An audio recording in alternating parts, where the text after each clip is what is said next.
dia ny fisian'ny fifaliana. dia zany hoe miankina amin'ny fifaliantsika ny ahafantaran'ny olona hoe inona ny antom-pivorintsika tsiraray avy. Raha tena Jesosy ny antom-pivorianao androany dia aza vela raha tsy feno fifaliana ny fonao. dia andaontsika itehaka mafy be ho an'i Jesosy, ataovy amin'ny fifaliana sady mika aleloia be tsika rehetra isa roa telo aleloia. Tsara ny tompo. Ao amin'ny Salamo 7:30 no vakintsika rehefa avy eo 1:1 ka hatramin'ny 9. Fa mialohan'ny amakintsika ny Salamo dia te hitarika anao manokana hoe ny famakiana ny ten'Andriamanitra dia arakaraky ny fisokafan'ny fontsika eo amin'ny teny no anehoan'Andriamanitra ny lanjan'ny teny. Rehefa mifantoka, rehefa manana fo vonona be ho an'i Jesosy tsika sy ianao dia amin'izay fotoan'izay ambariny ianao ilay zavatra efa nafeniny. Izay ilay lazain'ny ten'Andriamanitra hoe nafeniny tamin'ny manan-tsaina fa nasehony tamin'ny zaza madinika.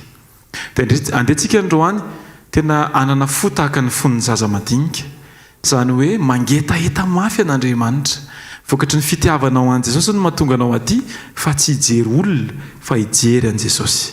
Dao aloha ahitsika ny fontsika vitepam-boana hoe hijery an' Jesosy ny atongavako aty. Dia manasa anao hivavaka amin'izao fotoan'izao. Hivavaka tsika raha sitraka ao afaka mitsangana ianao raha mety dia andaontsika hitsangana amin'ny voninahitra an'Andriamanitra.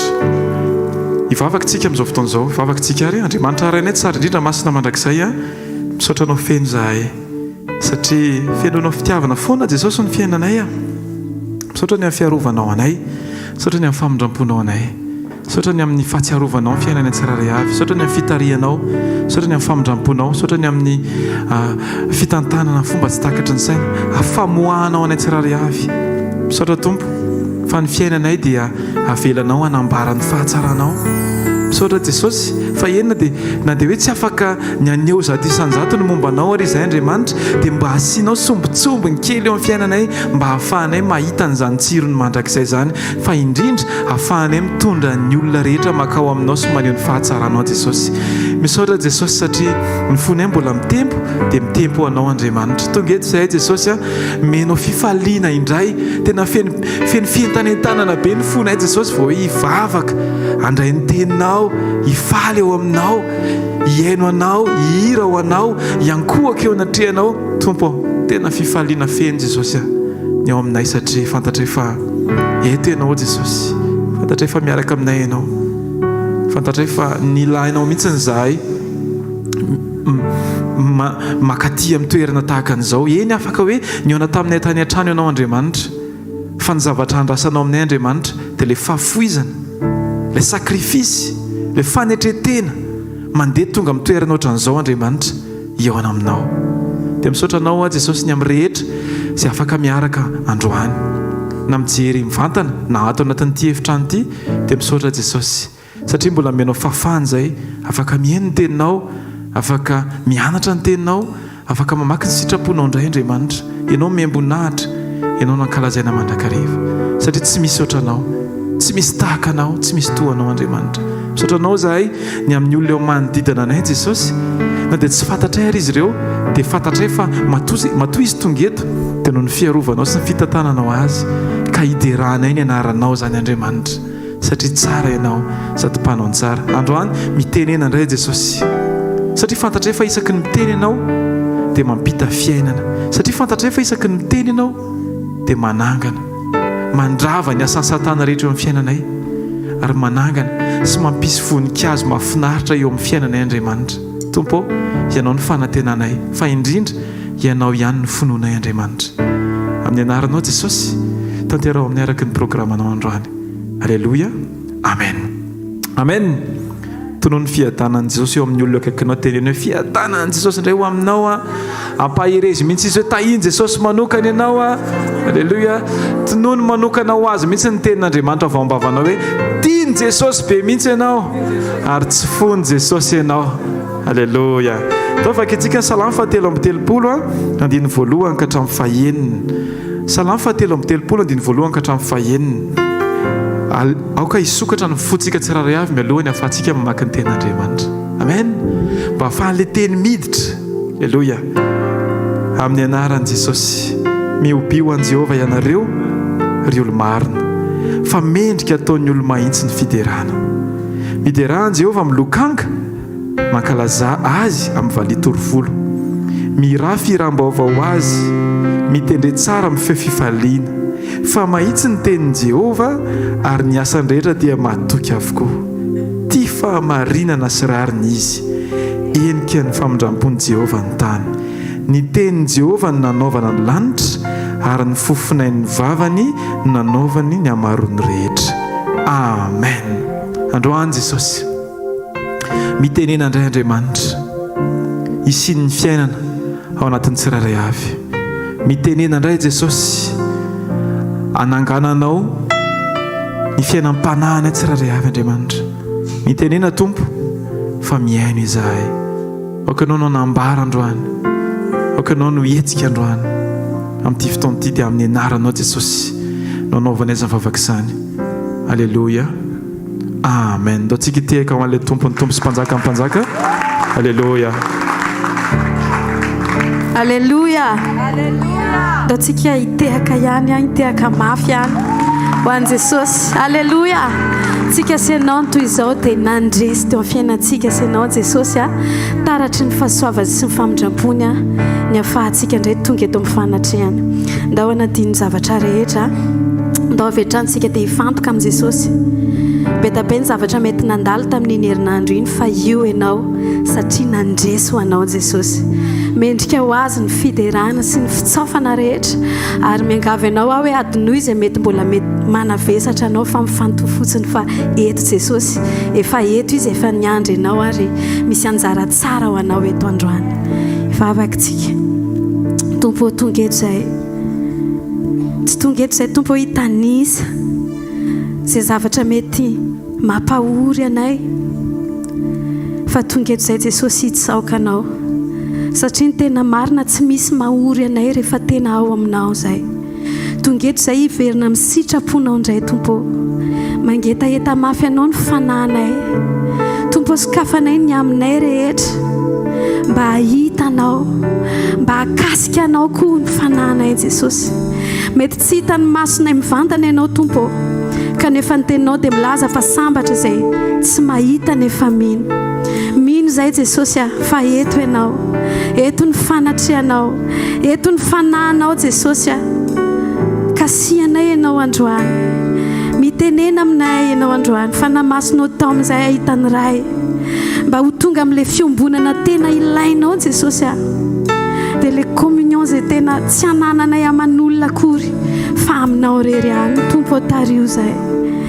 Adinonay ny zavatra rehetra androany fa hitanao izay, hitady ianao mifona manontolo izay Jesosy, satria tsy misy toerana hafa mety aminay, tsy misy fahafampo afaka ho azonay mihoatra ny ao aminao Jesosy, fa fahafenonay ianao, fiainanay ianao, fifalianay ianao, fitsaharanay ianao Tompo, fiadananay mandrakizay ianao Jesosy.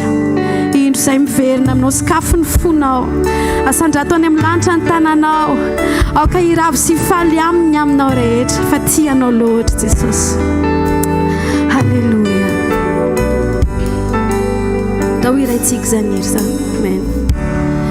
Ratapitrany mozika vitany fiderana indro manatonanao te hanolotra izay mendrika anao, te hanolotra izay mendrika anao, ampifaly ny fonao, dao averintsika ihany tapitra ny mozika vitany fiderana, vitany fiderana indro manatonanao te hanolotra,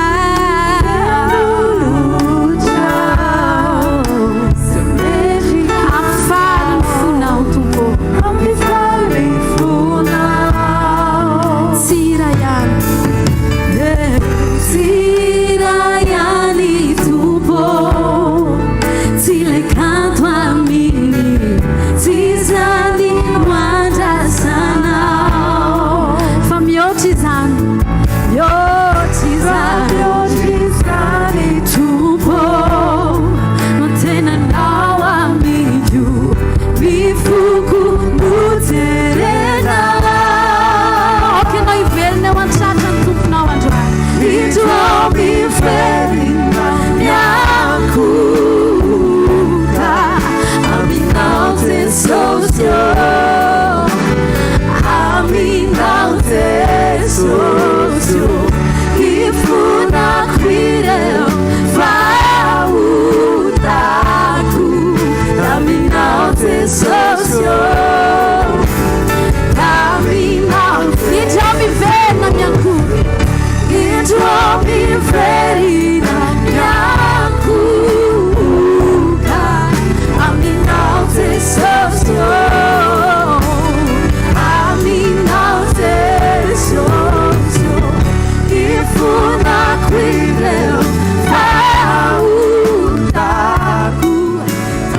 firenenao tanteraka.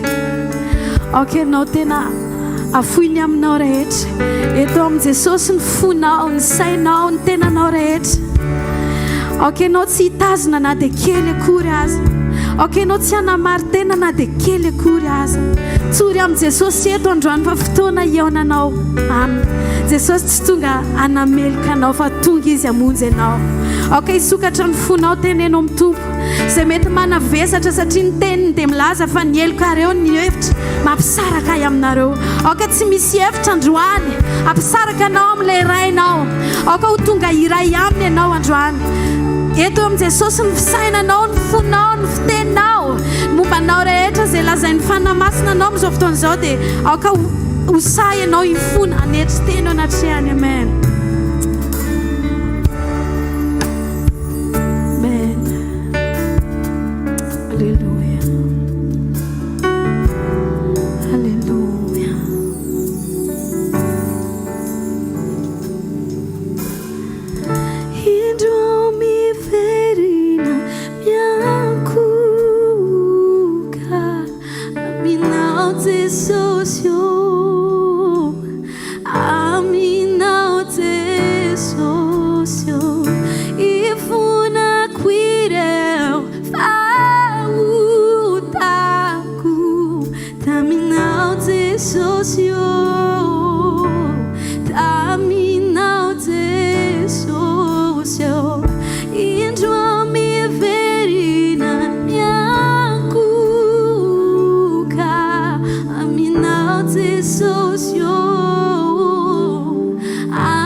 Yeah.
Jesosy a mangetaetanao zay tsirairay avy androany vangio ny foa mampananay any Jesosy te alalanao mihoatra izahay te ho kasianao mihoatra izahay Jesosy mangetaetanao mihoatra izahay androany Jesosy te arindrinay avokoa ny varavarana hafa akoatra ny varavarana andraisanay anao aoka irindrina ny efitrano ny fonay sy ny fisainanay androany aoka itoka na hitanao zay tonga soa Jesosy tonga soa Jesosy mambe loatra ny fanatrianao ary tsy atakalinay ninina tompo tsy misy fafinaretana eto an-tany azo arina amin'ny amamo ny fanatrianao fa ny fanatrianao Jesosy te fahafenoana ho anay mahatateraka anay ny fanatrianao Jesosy satrinay toetra eto amin'ny fanatrianao zany mahatonga anay Jesosy mbola te haniry ho kasianao mihoatra indray androany te hitoka na hitady anao zay te hikasika ny lambanao zay Jesosy satria ny androm-pisinay ny havelomanay Jesosy dia ny velona mba ho anao ilaza ny hatsaranao isan'andro san'andro hitondra ny fahazavanao manodidina anay Jesosy ho vavolombelon'ny fitiavanao ny fotoana rehetra en Jesosy amen tentokana hitady anao te hoany amin'izay misy anao asandratro ny tanako any aminao te hikasika ny lambanao ho amin'ny fanatrianao ho amin'ny fanatrianao anamasina ny anaranao anao vivery aina minao zay momba ai ho marininao fanahy dao vertsika eny tokana hitady anao tokana hitady anao te hoany amin'izay misy anao asandratro ny tanako hoany aminao kiasika ny lambanao ho eo amin'ny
Fianao le mamirapiratra mandrakizay, mahagaga ny atsaranao rehetra Jesosy, matehira, matehiantso foana ny anaranao fotoana rehetra Jesosy. tsy azo arina aminao.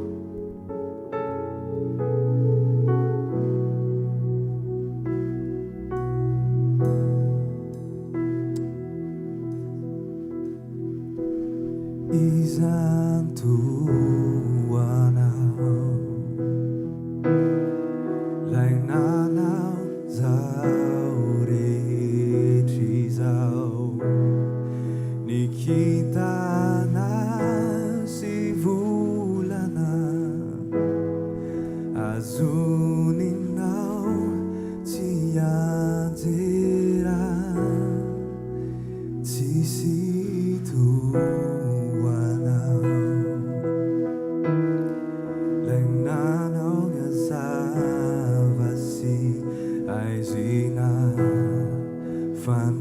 fanatenana andraindrainy zao rehetry zao mamirapiratra mandraky zay magaga nyatsaranao Jesus tsisy azo arina aminao Jesus.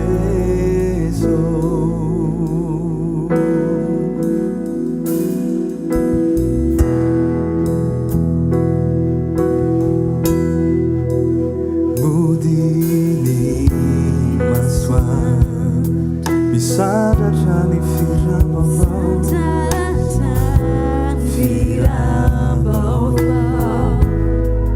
Tumimalaina mideranao mikolonao ni zanaka mamirapiratra mandraky zay magaga nyatsara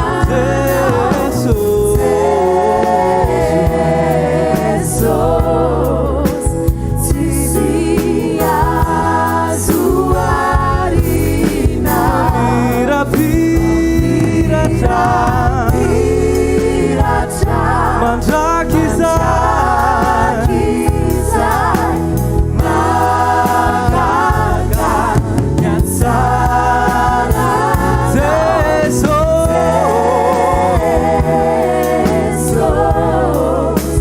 tsisy azo arina aminao Jesus.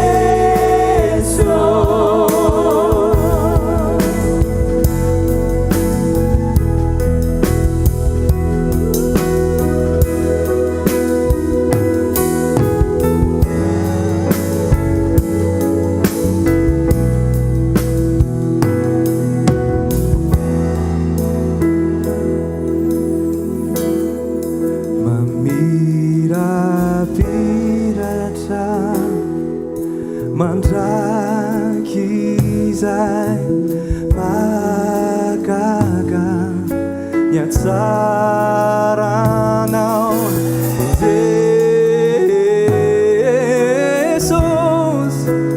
tsisy arina aminao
indray tsika latsaka ao anaty tahotra dia mila tonga saina fa indraindray ilay finoantsika mihitsy efa tsy tafatoetra tsara dia miteraka tahotra ao anatintsika.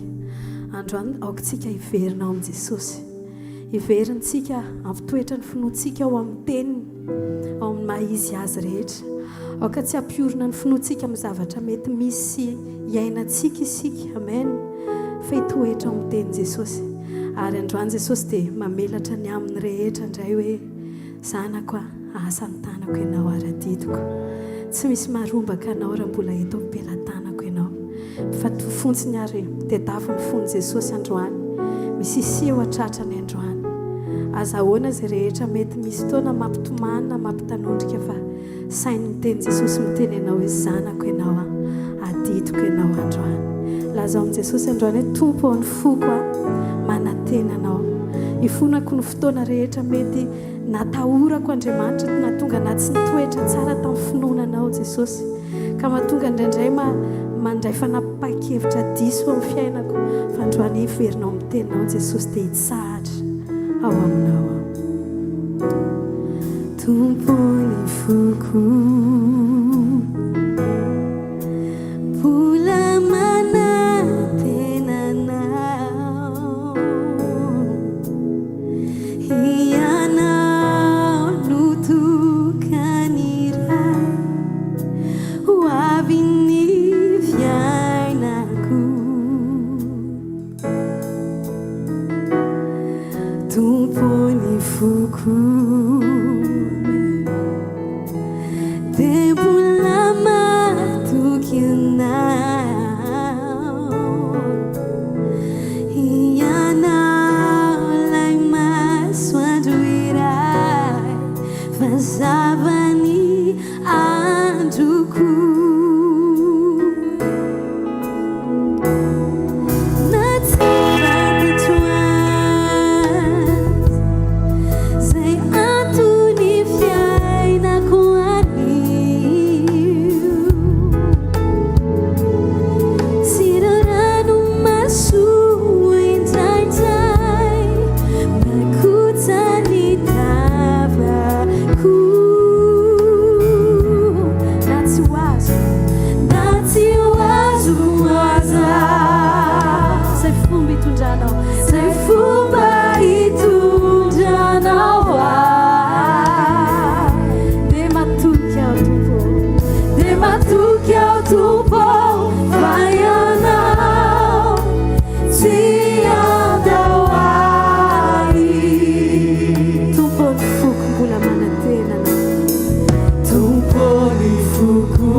andao tsika tehaka mafy ho an' jesosy alleloia ao anatin'izany dia manasa ny taty haingotiana mba androso atao zafady a taty haingotiana ia hiditra amin'ny fijonova volombelona tsika ampatsiahiviny-tsika mba zay tena zavatra essentiel no teneneto satria mbola misy fotoana omentsika ho an'ny ten'Andriamanitra rehefa avy eo ao anatin'izany dia asaintsika taty maniry soa androso eto aloha tompoko azafady ia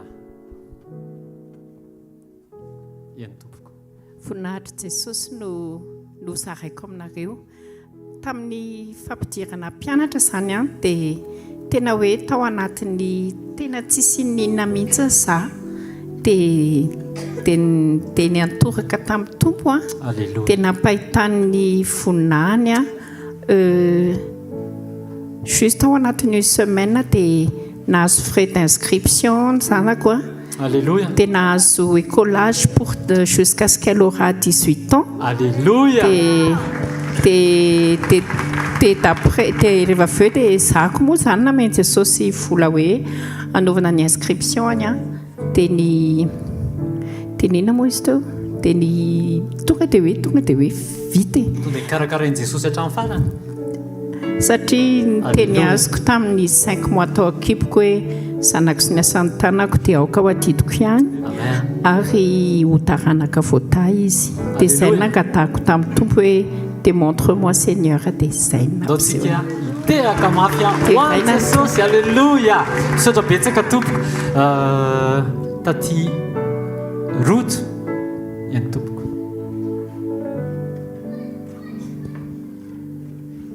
averiko amin'i Jesosy ny voninahitra fa tamin'izaho bevokanyity zanako ity dia tratry ny fatigue teo amin'ny 5e mois dia nandeha rano nisy nanindrona be tato amin'ny kipoko dia nandeha rano dia rehefa natsoina ilay gynéco dia ozy izy hoe tsy maintsy esonina ozy izy rehefa ohatra hoe be loatra ilay rano nandeha ozy izy fa izany nefa ozy izy tsy any an-tanà fa aty Amorondava fa tonga dia mandehanareo hôpitaly izao dia izao dia lasa ianao rehefa nandeha hôpitaly izay dia nijerena teo aloha dia samy salama nyreny sy ny zaza fa tsisy ninona dia rehefa avy eo amin'izay dia tsy maintsy tazogno matinareo izy fa tsy maintsy asiana fanafody dia nefa tamin'ireny tena hoe andron'ny Covid dia hoe aloha izay ody fa za tena tsy hijanona aty hoa sady tamin'iny 23 décembre tsara dia ozy zanako izany ve hoe tsy hamonjy krismasy mahagaga zay ho any dia ody dia manaovanareo taratasy dia nanao taratasy zay dia nandeha nody tsy nasiana fanafody tsy nasiana ninina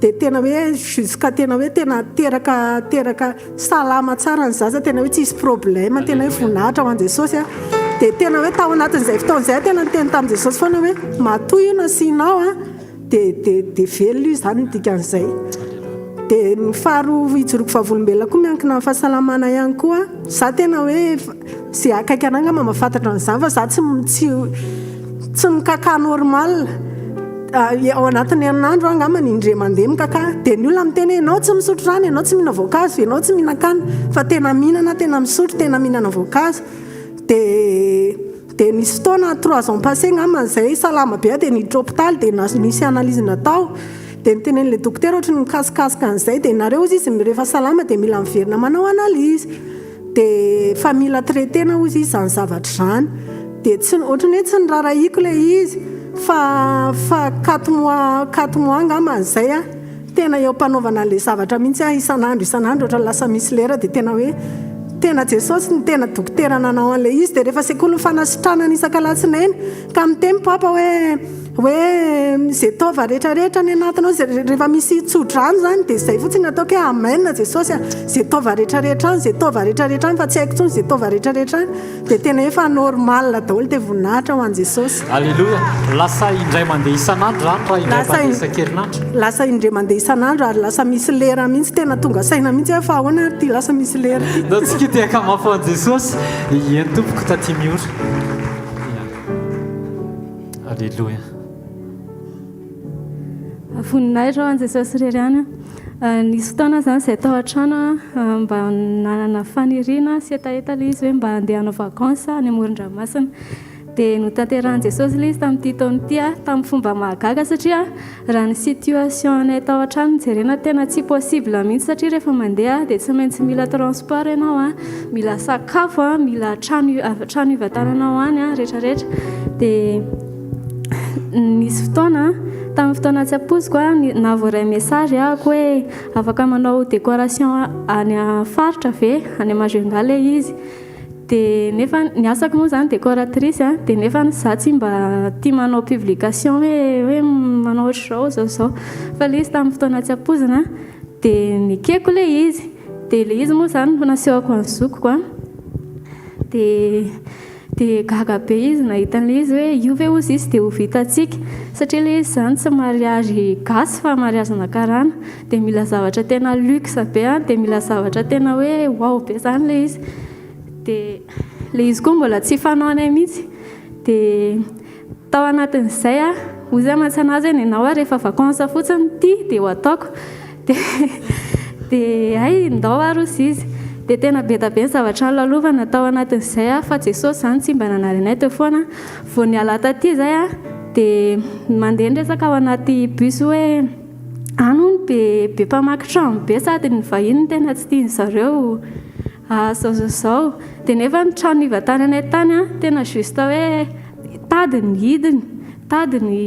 hidi-trano zany dia gadena kely fotsiny nefa ny article rehetrarehetra décoration ao daholo dia nefa izay rehefa mandeha maraina dia hariva miverina fa tena tsisy mipika ny entana na ray ary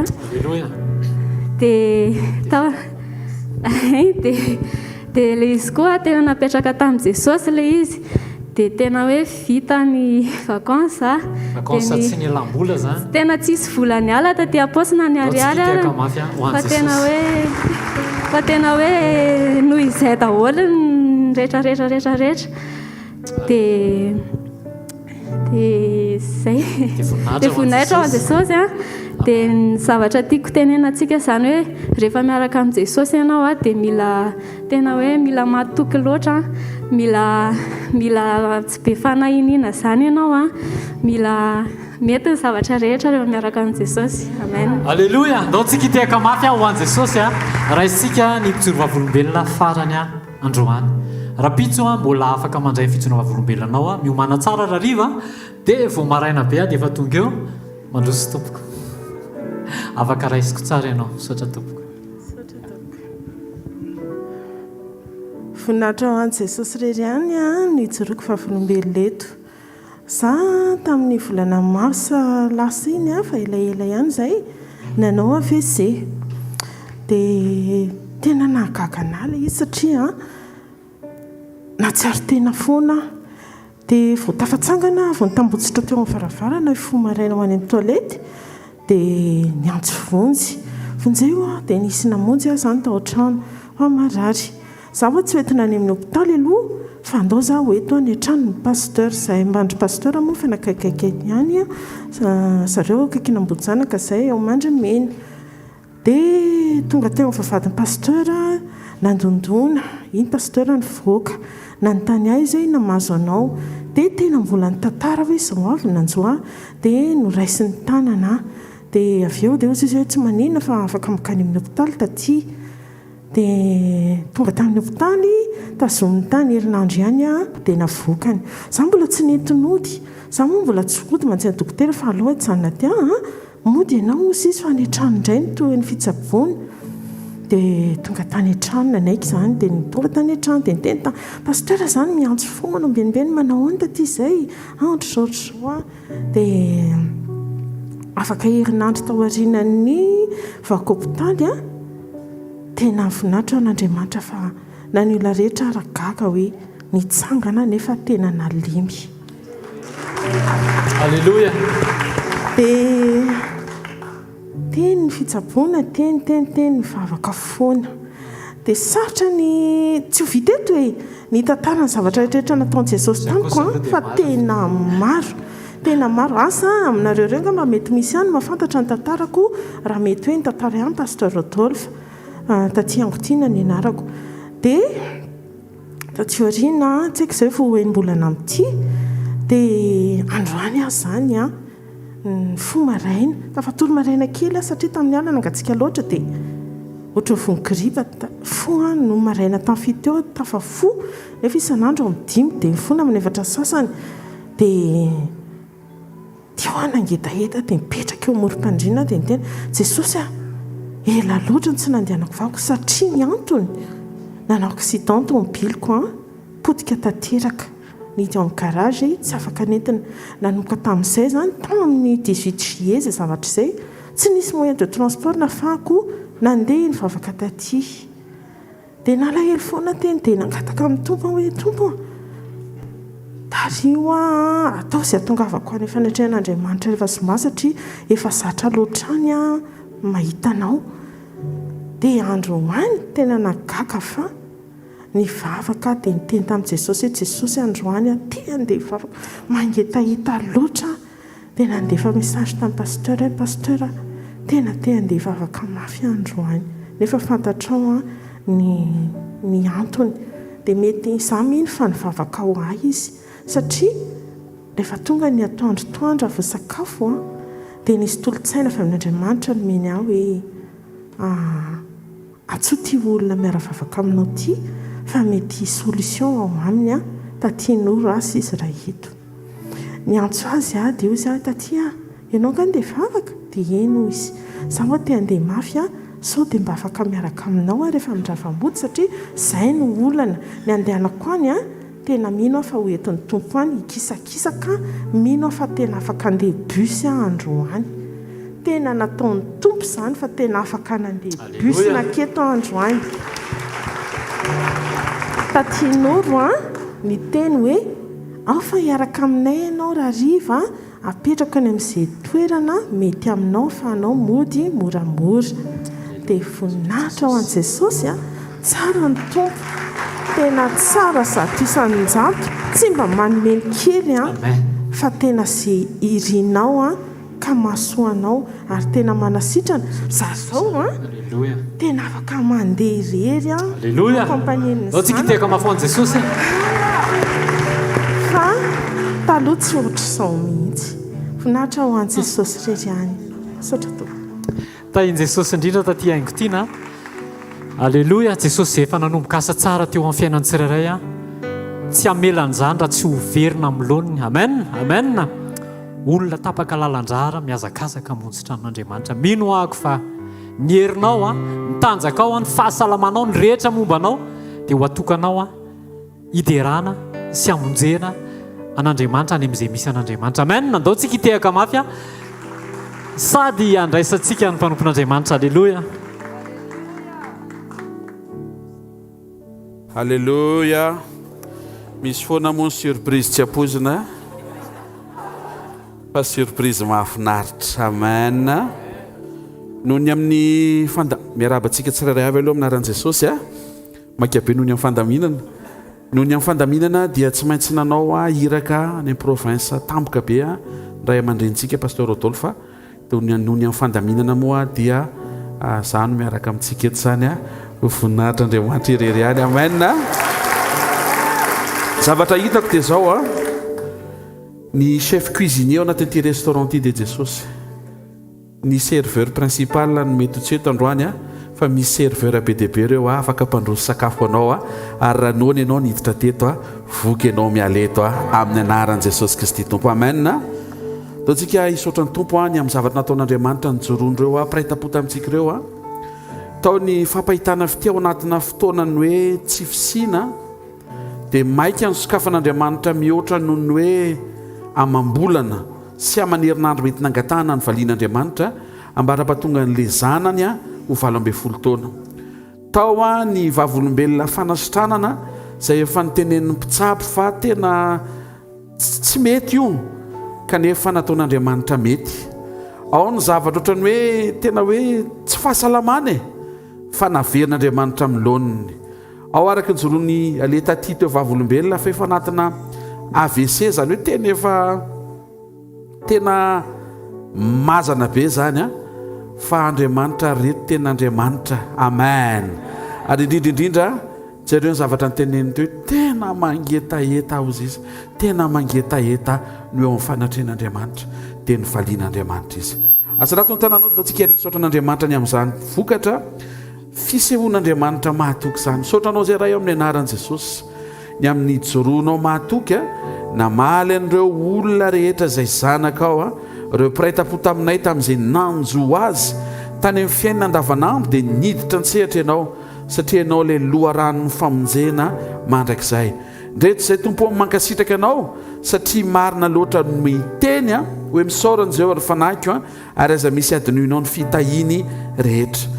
Misaotrany amin'ny fampahitana fity tompo ny amin'ny resaka frais d'inscription sy ny fiantohana resaka fianarana misaotra betsaka ny amin'ny zazakely hoe verina fa tsy maintsy esorona tsy maintsy miala nefa teraka somatsara salamatsara ny renin-jaza izay miatrika tsy fahasalamana fa ataonao salamatsara afaka mivoaka ara-dalàna ny ray mandeha isan'andro.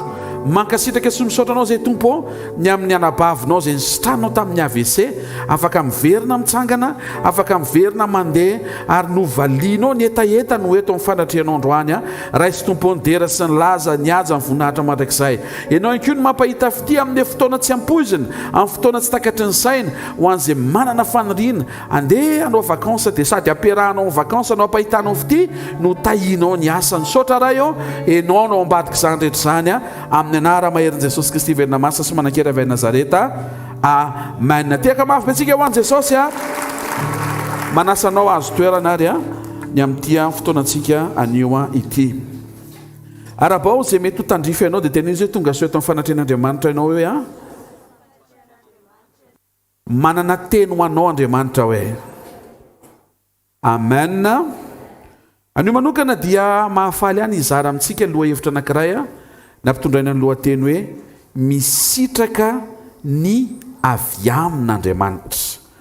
Misitraka ny avy amin'Andriamanitra.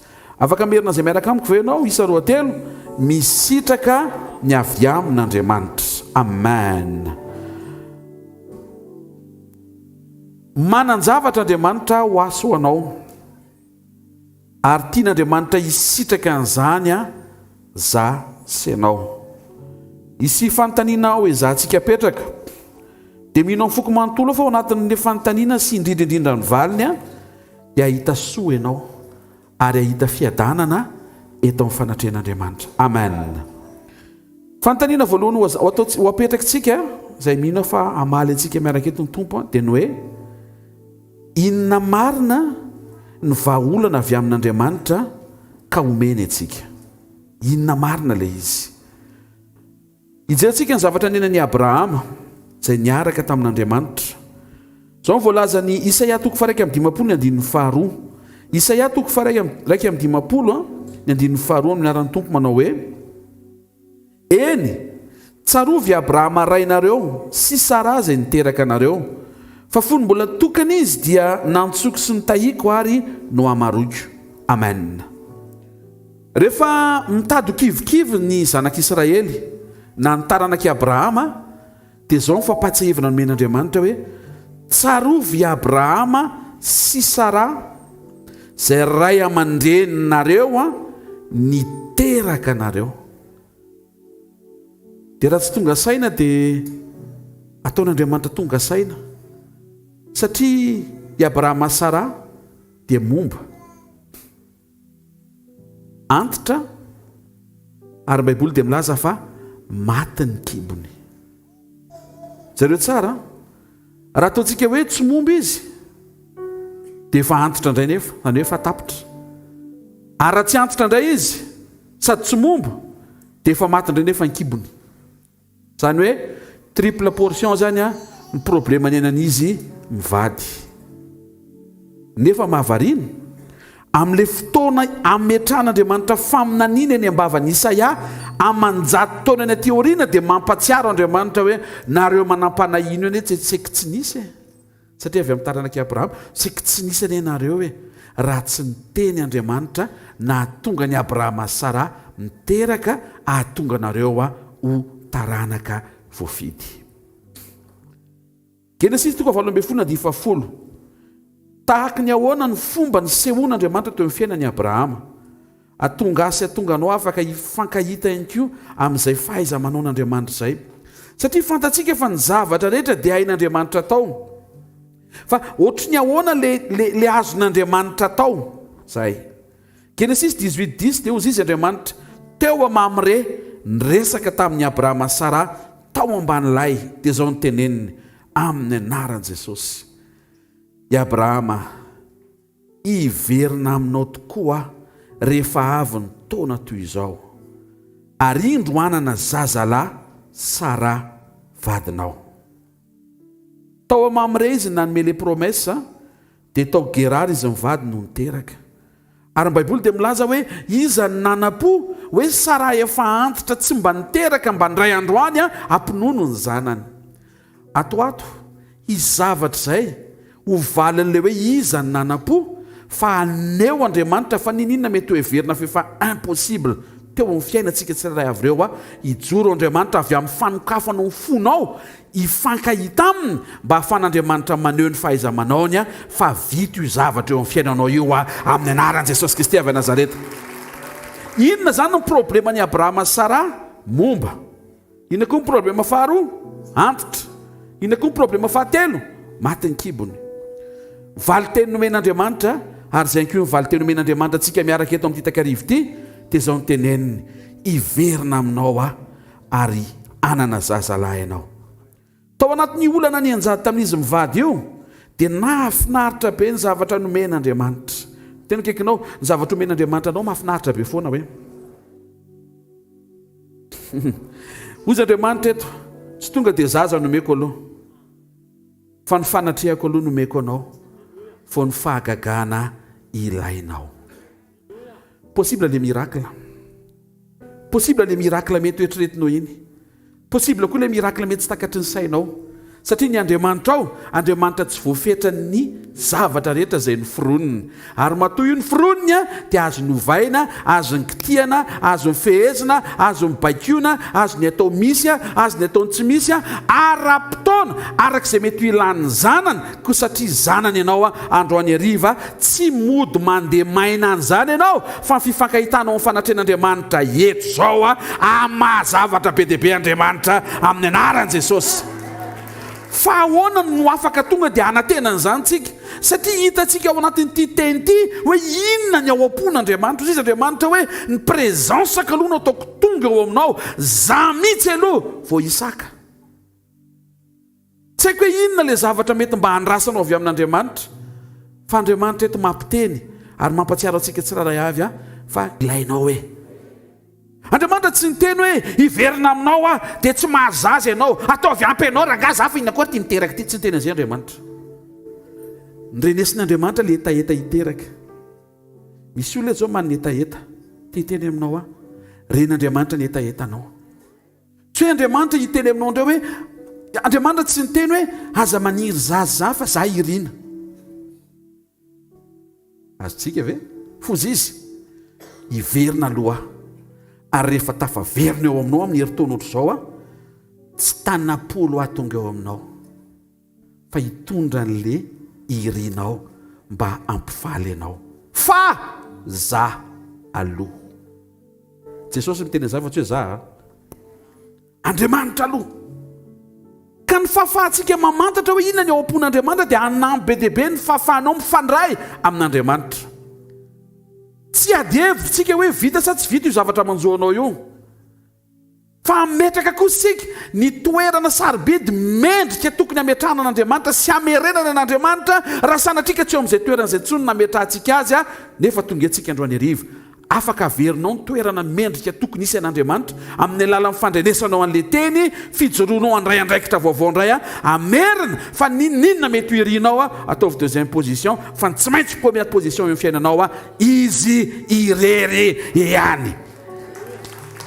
Andriamanitra tsy niteny hoe tonga dia amin'ny herintaona ohatr'izao tonga dia raisy ny zaza kozy izy iverina aminao aloha présence aloha vao miracle. Fa maninona Andriamanitra ny manome ny présansany aloha vao miracle, satria tsy tian'Andriamanitra ianao anadino ny présansany no le miracle. Raha voarainao zay androany hariva dia afaka mamarina fivoriantsika rehefa avy eo. Misaina lavitra be Andriamanitra hoe raha omeny anao arany le zavatra teny irinao, le tena matery anao le hitanao mihitsy hoe ty le impossible tsy misy olona afaka anao fa rehefa miverinao anaty baiboly dia mahita hoe avec Dieu tout est miaraka amin'Andriamanitra ny zavatra rehetra dia azo atao. Hoy Marka 7:20 ary mazava ny zavatra tenenin Jesosy tsy hoe le zavatra lalovanao azo atao fa mi-insiste izy miteny aminao hoe miaraka amin'Andriamanitra le izy. Tonga avy any le tovolahy anankiray mpanan-karena be dia zao nyteneniny hoe Jesosy inona ny tokony atao andovaky fiainana mandrakizay dia nidiscuté tamin'ny tompo teo izy dia ny tompo namaly hoe ny didy ny tokony arahanao fantatra daholo ny didy dia miteny Jesosy hoe didy ohatry efa nataoko daholo zany dia ohatry ny tete tompoka raha fantatreo daholo ko maninona manontany azonareo ve tsy dia fahendrena loatra hoe inona ny ay ve aza manontany rehefa fantatreo le iziko ozy izy Jesosy okiarany ty arany tia nikaratra farany ary amin'ny fanananao izy izy dia zarao amantra dia tia ny tena important tsy ianao manao sakrifisy fa ianao manaraka azonareo ve le izy teo le lehilahy no sadaikatra satria efa mifamatitra be tamin'ilay vola mankarena nangoniny ny fony ary niala teo tamin'ny alahelo izy satria rehefa nampisafidianina izy inona ny tianao tsisy ninoninona dia miaraka amin'i Jesosy ve fa misy ninoninona fa tsy miaraka amin'i Jesosy dia hitantsika anaty baiboly mivalina ozy izy hoe aleoko feno ny zavatra rehetra fa tsy araka amin'io lehilahy io satria mieritreritra izy hoe ahavita amin'ny fiainany ny fananany. Tena akaikinao Andriamanitra no ilainao amen. Hitantsika ao anatin'io teny io fa azon'Andriamanitra ataony le fahagagana mifanandrify amin'ilay zavatra tsy vitany Abrahama sy Sara. Fahagagana no vahaolana omen'Andriamanitra fa mialohan'ilay fahagagana dia izy aloha. Hitantsika ao anatin'izany fa tsy le mirakla mihitsy ny problema amin'Andriamanitra fa le fifandraisan'ny olona mifanatrehan'Andriamanitra. Ary isan'ny nampalaza ny Abrahama nanomboka tamin'izy nantsoan'Andriamanitra dia altara. Tsy ny olona rehetra ao anaty baiboly no manangana altara rehefa miresaka Simeona amin'Andriamanitra fa ity Abrahama, ity lehilahy atao hoe Abrahama izay nofidian'Andriamanitra angalana taranaka mba ho tonga taranaka voafidy hipoiran'i Kristy aty aoriana dia lehilahy nametraka ny lanja ny fanatrehan'Andriamanitra eo amin'ny toerana mahamendrika azy. Genesis 12:7 vao avy miaona amin'Andriamanitra voalohany faharoa angambany dia zao ny teneniny ozy izy Andriamanitra tamin'ny Abrahama naran'i Jesosy ny taranako nomeko ity tany ity voavidy izay teny izay tonga dia nanorina altara i Abrahama ho an'i Jehovah izay niseho taminy. Dia tsika hijery ny fomba niaraha Mosesy tamin'Andriamanitra tao Mara. Io Mara io dia toerana anankiray izay passage manaraka tao aorian'ny mirakla ny ranomasina mena. Fantatsika tantarany zanak'Israely fa rehefa tany Egypta ireo dia naniraka Mosesy Andriamanitra hanafaka azy avy amin'ilay fanandevozany 700 taona izay tsy vita fa nataon'Andriamanitra. Rehefa mivoaka izy ireo dia niatrika ranomasina mena izay tsy vita fa nataon'Andriamanitra. Rehefa vita ilay mirakla ny ranomasina mena dia niatrika nisy rano teo sady nangetaheta be daholo ilay zanak'Israely satria efa manandro ny vitsivitsy nefa tsy nisotro rano. Tonga dia niara ny roboka teo dia nisotro akory ny agagany fa nanina ilay rano na angidy tena tsy azo ny sotrono. Zay le problema nitranga. Raha tokony ho izy ny traitement d'eau zany ho an'izay manana fahalalana sy nianatra momba an'izany dia tsy vita eo no eo. Ataoko hoe na suro ary tsy haiko hoe mila adiny firy mandry ao anatin'io le rano vao mety eo madio. Fa rehefa eo Andriamanitra afaka iseho eo no eo ny valiny. Taovy amen moe. Mosesy tena niara niasa tamin'ny fanatrehan'Andriamanitra ary nianafantatra tsy kelikely arakaraka ny androsoany fotoana fa tena fanatrehan'Andriamanitra ny nampiavaka ny fiainany.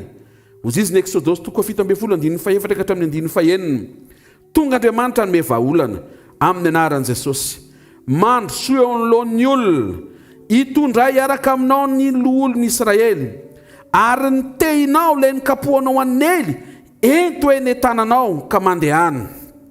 Eno iane ary indro hijanona eo anatrehanao eo ambonin'ny aram-bato any Horeba ohatran'le tamin'ny Abrahama zalo ny eo amin'ny aram-bato zay vao manao pratikana fahagagana ianao amoaka rano tsy misy avy ao anatina vato tsisy rano. Azonareo ve zany? vao nikapohana amin'izay satria efa teo Andriamanitra. Tena kaikinao satria efa teo Andriamanitra hoe vao nikapohana le vato tonga dia nitresaka le vato ary nitritra ny rano mivoaka ny rano tia ny zavatra nahavariana. Raha tokony ho izy raha makakifafa ianao ka mikapoka vato be eo tokotaninareo izay andramanao raha alina raha ohatra ka mety ianao dia hoentinao rapitso mivalina. Fa ny tsara to dia mividy kifafa anankiray hafa ianao dia ny androany hariva to dia anolona an'ilay izy. Fa raha ampifandomana ny vato be sy ny hazo kely dia tsy maintsy ny hazo kely no tapaka. Fa rehefa eo meloha Andriamanitra le hazo kely indray no lasa nanatresaka vato be. Ka ny zavatra azon'Andriamanitra tao dia midepasy ny kôkô maha-olona anao io na ny saina maha-olona. Inona le tian'Andriamanitra ho tenenina? Nampanantena solution ny Abrahama izy fa zao no tenenina. Eo aloha vao meko le izy. Tonga indray Moïse avany, tompo mangetaheta rano ny zanakao. Dia zao no tenen'Andriamanitra. Eo aloha dia ho avoakantsika ny rano. Amin'ity takarivo ity mahita n'Andriamanitra miteny aminao avelao eo amin'ny fiainanao aloha dia ho hitanao nikarakarako ny eo ao aorianan'izay. Amen. Tsy maintsy eo aloha Andriamanitra. Amin'izay fotoan'izay rehefa mitosatosaka le rano, rehefa tonga le zaza, rehefa mikika le zaza fa nona amin'ny alina amin'ny roa maraina dia mahatsiaro an'Andriamanitra ianao.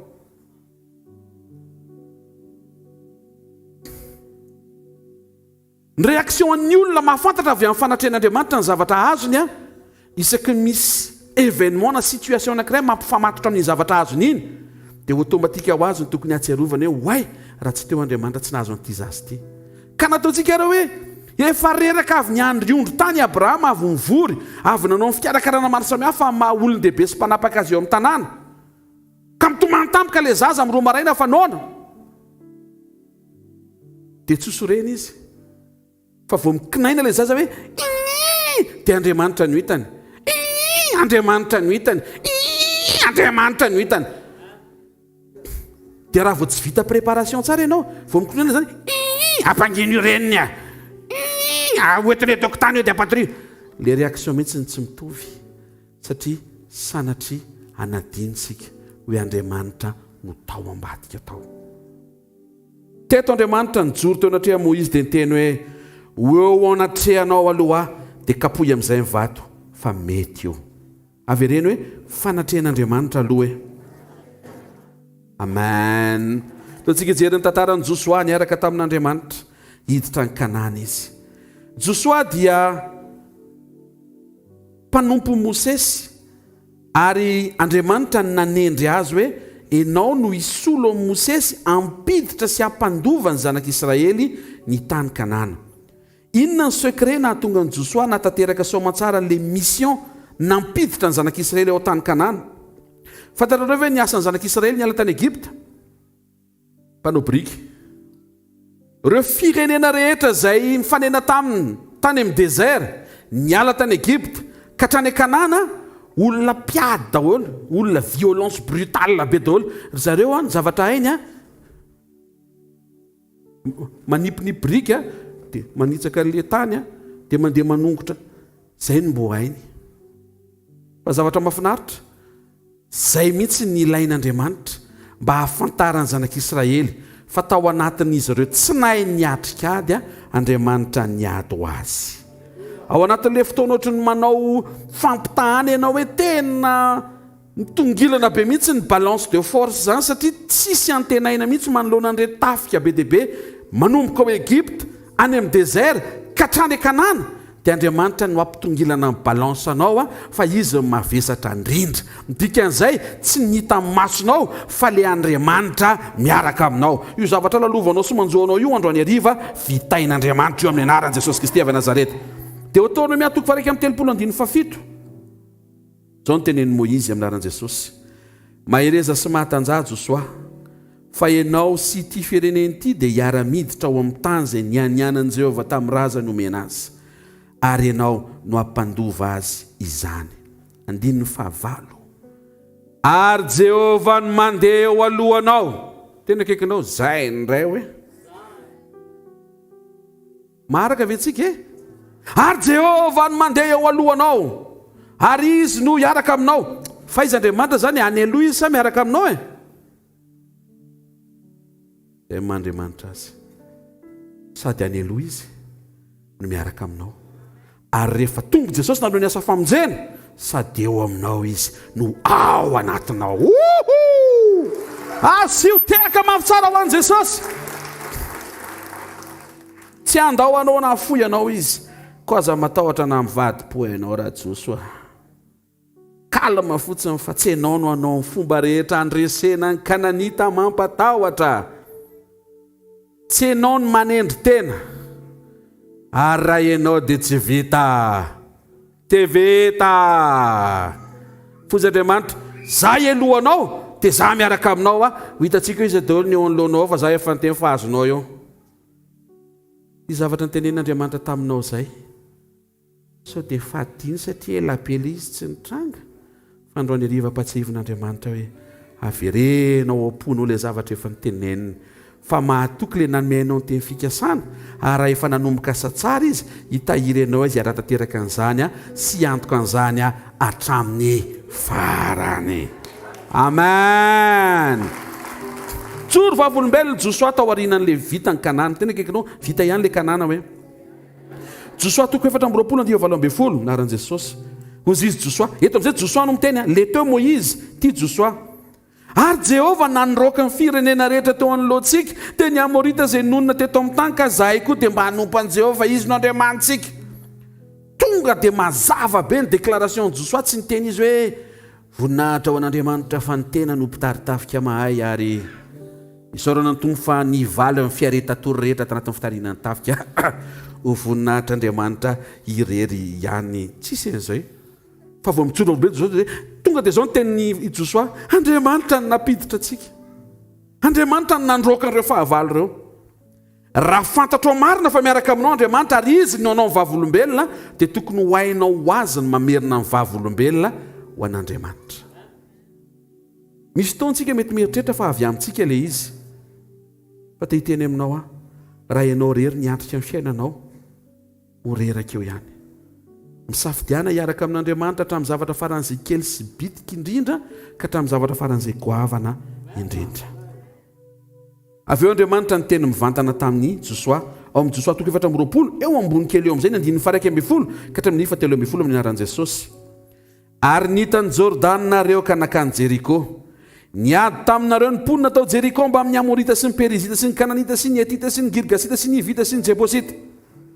Toy izy Andriamanitra, natolotro teo tananareo reny.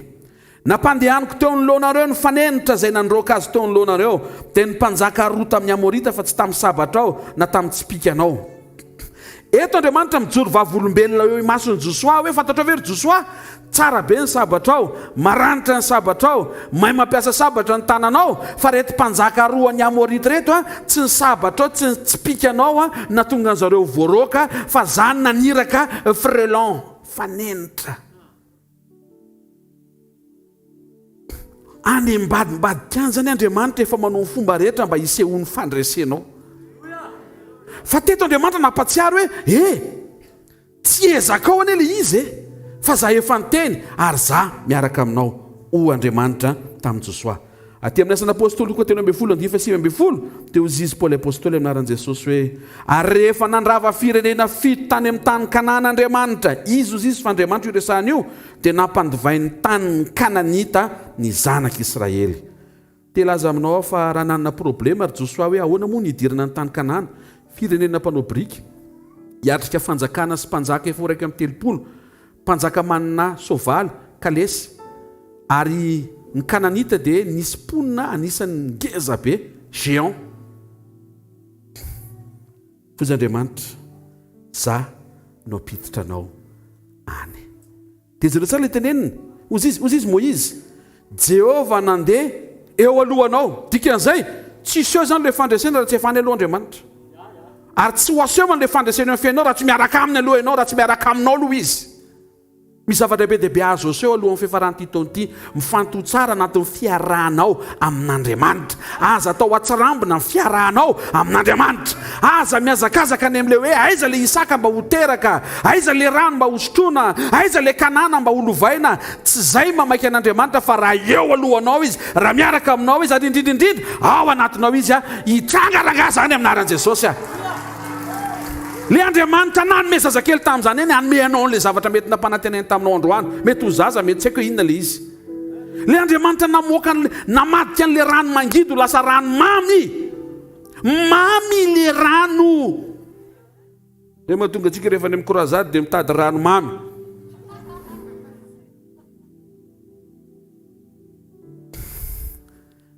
pozy Andriamanitra aloha zalo no le arabato vao ikapoko ianao amin'izay fotoan'izay rehefa avy mikapoko Moïse mivoaka ny rano inona ny tokony réflexe voalohany anontaniako ianao mba miandrandra ny lanitra tenena kaikinao mba miandrandra ny lanitra kosa hoe teneno izy te vao miandrandra ny lanitra dia izy no hitany Andriamanitra eo amin'ny aram-bato tsy tehaka mafy tsara ho an'Andriamanitra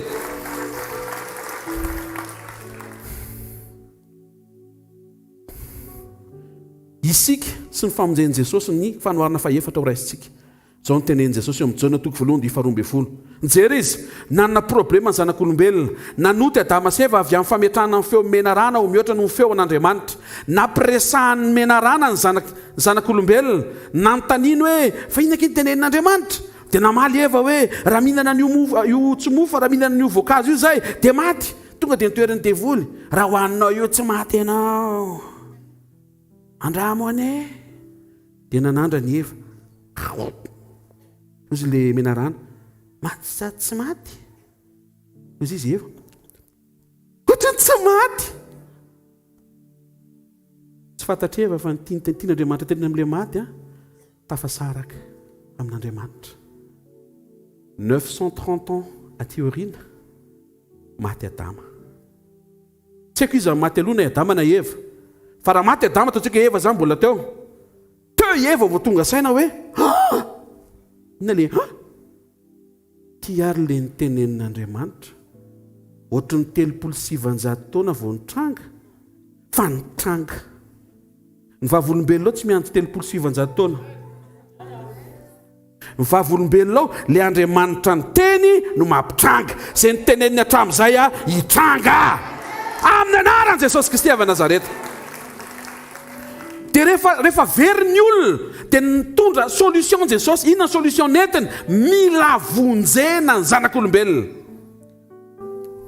miaino vetsika fa tsy tonga dia famonjena nomeny nresaka Jesosy ny rainy hoe ny solution an'io tena tonga dia aloha atao zanak'Andriamanitra daholo ny olona zay ny solution dia dao tsika hijery hoe raha zay ny solution dia inona ny tenenin' Jesosy Jaona 1:12 amin'ny anaran'i Jesosy fa zay rehetra nandray azy dia nomeny hery ho tonga zanak'Andriamanitra dia zay mino ny anarany solution mila tonga zanak'Andriamanitra fa aloha amin'ny tonga zanak'Andriamanitra tsy maintsy Andriamanitra aloha ny tonga aloha raisinao wow anatinao reto tamin'ny Abraham Andriamanitra aloha tamin'ny Moïse Andriamanitra aloha tamin'ny Joshua tamin'ny Jesosy amin'ny anao tena sura ok zany amenina zany zay zanyko question faharoa inona no ao am-pon'Andriamanitra mihoatra no le solution ilainao ozy ny Hébreu 1:1 amin'aran'i Jesosy fa raha tsy amin'ny finoana dia tsy misy azo atao azahoana sitraka aminy fa zay manantona an'Andriamanitra dia tsy maintsy mino fa misy izy sady mpamalisoa zay mazoto mitady azy eto ny boky ny Hébreu dia miresaka momba ny finoana sy ny valisoa ny finoana araka ny voalaza ny Paoly anefa dia ny finoana dia maneho endriky ny apinga na ny bouclier zay miaro ty Hébreu 11:6 ty zany dia miresaka momba ny apinga sy ny valisoa na ihany koa hoe apinga sy ny valipity tia ny tenenin'Andriamanitra ary Genesis 15:1 ozy izy tamin'ny Abrahama le Abrahama andresako anao teo le dadabe le antitra be mbola niteraka amin'ny anaran'i Jesosy ary rehefa afaka zany dia tonga tamin'ny Abrahama ny teny Jehovah tamin'ny fahitana ka nanao hoe aza matahotra ry Abrahama za no apinganao sy valim-pity lehibe indrindra ho anao. Le fanontaniana mety hipetraka any amin'ny Hébreu 11 efa mivalian'Andriamanitra meleo amin'ny Genesis 15. Mila manam-pinoana ianao, misy valim-pity ny finoana. Fa Andriamanitra efa mibitsika melony teny tamin'ny Abrahama hoe Abrahama, raha nangana anao ho ray ny mino dia le finoana ao anatinao ny tena marina za. Dia zao raha vao mino ianao dia misy valim-pity ho manoko anao. Dia faly be Abrahama. Wow! Inona ny récompense? Ohatran'ilay tamin'ilay fitsangatsangana ireny dia le hoe misy groupe zao dia le misy biscuit omeny. Inona le izy? Toy izy Jesosy, za. Ka inona zany ny ao am-pon'Andriamanitra mety n'ilay solution ilainao? Izy ho anao. Eto Andriamanitra milaza fa izy mihitsy le hampinga. Ary rehefa nanangana ny Abrahama Andriamanitra ho ray ny mino, dia Andriamanitra mihitsy le finoana tiany mba ho ananany Abrahama. Zay mahatonga ny finoanao tokony mitovy amin'izay vitan'Andriamanitra. Amanina! Hozy Jesosy, zay tsy hain'ny olona hain'Andriamanitra. Dia ao am-bataka ianao izy miteny, zay tsy hain'ny olona hain'ny mino. Raha équation mathématique zany dia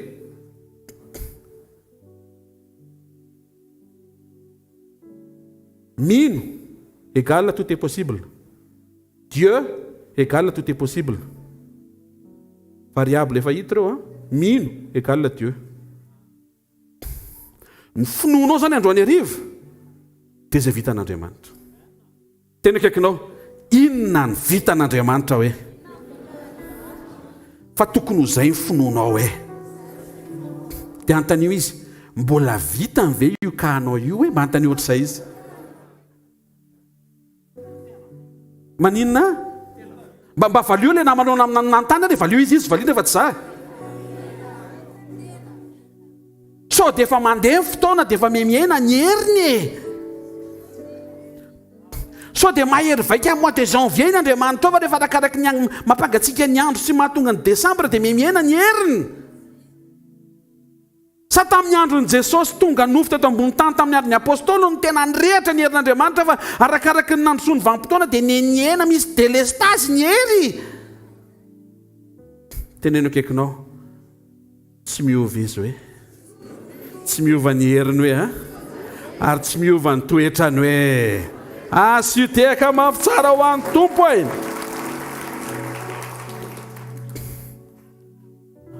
Raha mijery isika zany fa omen'Andriamanitra aloha ny présence ny voalevaolana mahagaga dia ny tena marina tian'Andriamanitra tsika tsy hanadino ny fanatrehany izay efa tonga alohan'ilay zavatra irintsika. Zay aloha zany point ngeza be anankiray tena akaikinao aza raha mora manadino hoe.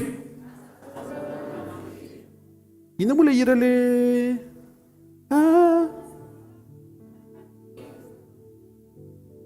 iny zao tokony Andriamanitra mihiran'iny eto dia ianao ny hirana an'ilay izy. Mazava ve zany? Misy taontsika miteny tompo aza mahafoy ianao. Dia mahainao anjely any ambadika any, ianao mahafoy fa tsy izy e. Ohatra mahainao an'izay zafady. Le hitsoka trompetra ny miteny an'izay. Efa eo ambavany, alleloia. Tompo aza vela irery misy feo afandray, ianao mamela azy rery e. Izy efa eo, ianao tsy mivavaka. Manakoako be dela izy tsy hainareo ve? Tsy Andriamanitra no mifahira, tsy Andriamanitra no raraka ao anatin'ny fifandraisany amin'ny olona, fa ny olona tsy tonga saina. Ary zay no antony fivoriana tahaka ny androany hariva, amerina le fahatongavan-tsaina mba tsy iovaova le fahatongavan-tsaina. Fa sarobidy amin'Andriamanitra ianao io. Averiko le teny teo, Andriamanitra tsy niteny tamin'ny Mosesy hoe Mosesy, mila rano. Eny tompoko, za tsy hanome mifadihanina. Tsy zay ny valiteniny. Fa ozy izy, ielohanao dia ambony le aram-bato kapohy le vato dia omeo rano daholo re zaza reo ankizy reo zanak'Israely reo. Zany hoe le zavatra mety mahatery anao zany maninona? Ao am-pon'Andriamanitra. Amen. Rehefa niteny Abrahama Sara hoe tompo, mba tiana izy zaza mikonetaka atao trano. Andriamanitra tsy namaly hoe Abrahama, ataovy ampo anao Sara. Tsy zay, fa noraisiny le demande. Androany ariva mijoro eto amin'ny anaran'i Jesosy Kristy avy Nazareta ampatsiaro anao fa tonga soa atao birao any lanitra ianao ary raiso ny tike fa voaraiso amatsara ny dossier anao. Ataovy moramora eo ny tehaka ao fa averina ny dossier ataovy fa izy anteny taminao fa tsy voaray ny dossier anao ka ela be izy ka ianao trano be ny nangatahanao. Misy maniry trano be mangingina ka iaho Alleluia. Hitako ery fanahiany Josoa, ahoana moa zany miverina avy any ny espion, tena ngeza be, mikely indrindra amin'zareo. Alleluia. Fa soa Josoa fa natsiaro hoe Moïse efa niteny tamiko. Moïse efa niresaka izay sy Andriamanitra momba ny kanao. Dia momba ny kanao Josoa tsy miady rery ianao.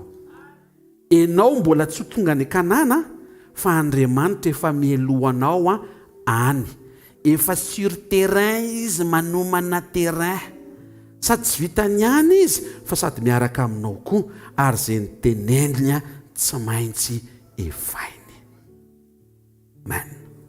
Izy no ampinga sy valipity le niteneniny ihany ka izy ihany kely izy. Amen. Ozy Andriamanitra omeko anao ny présence izay vao le vahaolana mahagaga ilainao. Mba tsy ho adinoinao ny présence satria tsy afaka misaraka amiko ianao ary tsy tokony hisaraka amiko ianao. Maninako ianao mitantany hisaraka amiko eo koa. Jesosy miteny amin'ny Luc 18:1 tsy mety raha tsy mivavaka mandrakariva ka tsy reraka. Misy olona miteny ihany hoe ohatra mety ihany na tsy mivavaka hatramin'ny hatramin'ny hariva ary tsisy reraka izany. Rehefa tena misaina ny zavatra tenenin Jesosy ianao, tena mahareraka ary reto le tsy ampivavaka. Misy fotoana ianao mivarotra dia miandro eo amin'ilay fivarotana eo. Tsy reraka, tsisy ninona, misy manotra ny tongotra ao na fa mivarotra, fa tsisy mpividy mihitsy. Reraka.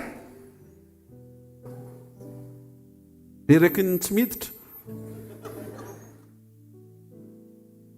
Misy fotoana ary ohatrany hoe tonaka eo an-davarangana eo. Maraina ka hatramin'ny hariva. Ino tsara? Dia vita ny hariva dia reraka be azany.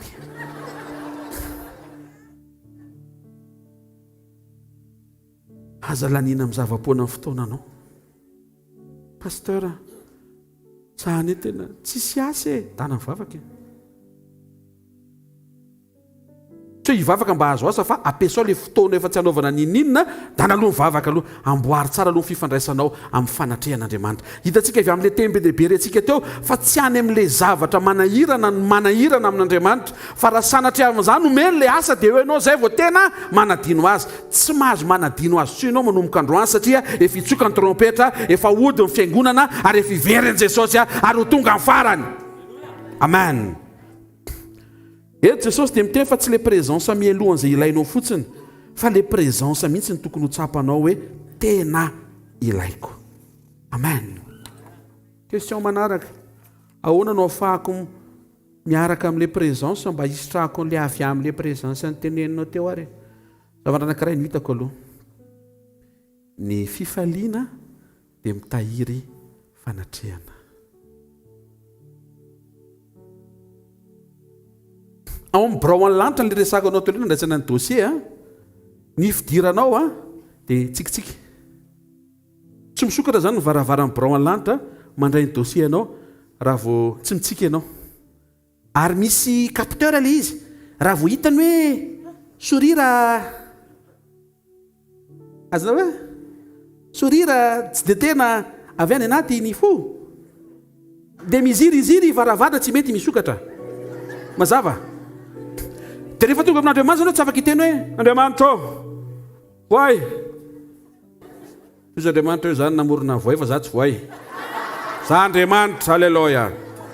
Azo reka malizy dia mibitsika ny anjely. Asitsikitsiky rahalahy. ataovy amin'ny fotaka no any tompo e baiboly zany a ka tsy afaka tena amintsika satria nisy olona nandratra amin'ny fiainako de ozy izy le anjely ary réglé aloha zay de miverena avy eo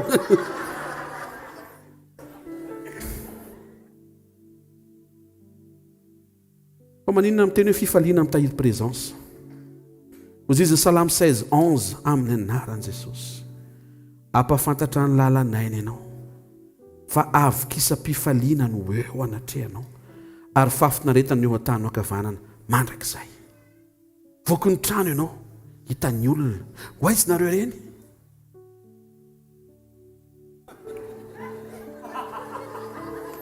fa ho aizy dia hivavaka indray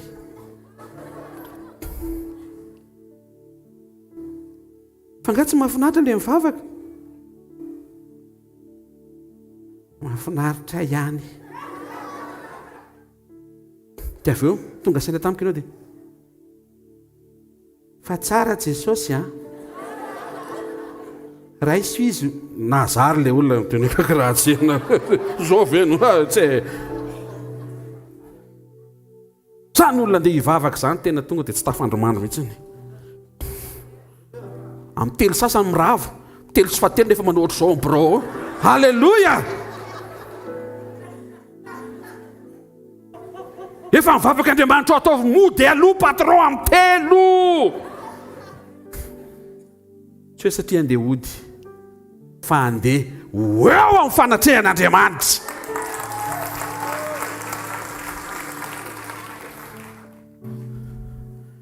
tokony tena tokony misy fifaliana karaza-pifaliana zay tokony ho hiteny aminao ohatry ny fifaliana mety ho hitanao ety amin'ny tarehako rehefa hiteny anao hoe ndao hikaly dia misy fifaliana zay tonga dia potra ho azy tsy amboarina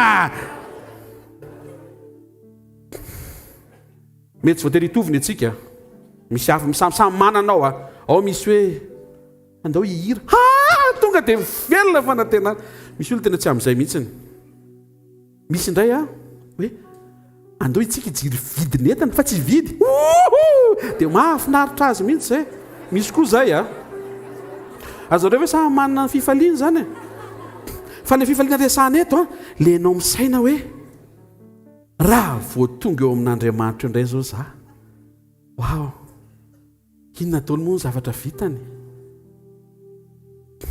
ry dadabe Abrahama ary tena mbola nahazazy ry Moïse nivoaka ny ranomasina mena tsisy rano tonga dia nikapokapohana ny vato voaka ny rano andramikapohana ny vato atokotanareo na mba isy vato raha misy rano ivoaka fanolo-bodirindrina iteny aminao hoe mbo mangina reto fa efa mbalina ny andro fa tena nanao fahagagana Andriamanitra teo fiainan'ireo olona ireo ary izay Andriamanitra izay ihany le manasanao tonga eto ihany koa miteny hoe raha nikarakaraiko ireo olona ireo hikarakaranao koa ataovy misy tehaka feno fifaliana any amin'ny tarehanao fa miaona amin'Andriamanitra ianao fifaliana fa eo Andriamanitra na anao inona izy da tsy hanao ninina rehefa eo fotsiny izy dia efa mety satria fantatro fa rehefa eo izy tsy maintsy misy zavatra mitanga fa raha kely zay mofo any aminao any mitombo dia raha tsika mihinana ara minimum koatrany trondro zareo amin'izay filazantsara eny an-dalan'i Jesosy misy olona maka fahagagana tonga ao tokantrano Jesosy mandray fahagagana le ao tokantrano jerijery eo ivelany olona mandray le tsy nahazo toerana miditra avy eny ambony tafo mandray mandeha eny ambony sambo zareo mandray fahagagana izy eny atapitendrombohitra zareo miaraka amin'i Jesosy mandray fahagagana izy Lazarosy efa ao am-pasana mbola mandray fahagagana tsy noho ny amin'ilay fasana sao dia tatady zavatra any-pasana any ianao fa noho ny amin'ny fanatrehan'Andriamanitra afaka amatsenao zay rehetra mety ilainao sy irianao ara-potoana satria me misokatra ny ao anatinao fa fanatrehan'Andriamanitra ny tena ilainao ary ny fafana miaritra an'ilay fanatrena dia ireo sahatsika io mba mila falifaly ianao tena kekinao mba mila falifaly hoe amen. Jakoba Jacob. À 17 ans, Joseph, mandotro ny baiboly Jacob, fa à 17 ans, Joseph, namidy Joseph, à 17 ans, nanomboka teo, 17 ans Joseph, 30 ans izy prime ministre, 7 ans taonjina, 2 ans taona mosary, zay vao niona tamin'ny rahalahiny izy. Aza miady saina efa nataoko ny calcul, 22 ans. Avere quel est le 17 le 22 ans Jacob, nandritra ny 22 ans, fa tsy hoe 22 ans izy efa lehibe izy. Nandritra ny 22 ans, vao nahino an'ilay vaovao izy hoe maty Joseph, tonga dia nanjombona ny tarehany. Ary vao nanjombona ny tarehany, dia tsy hita Andriamanitra.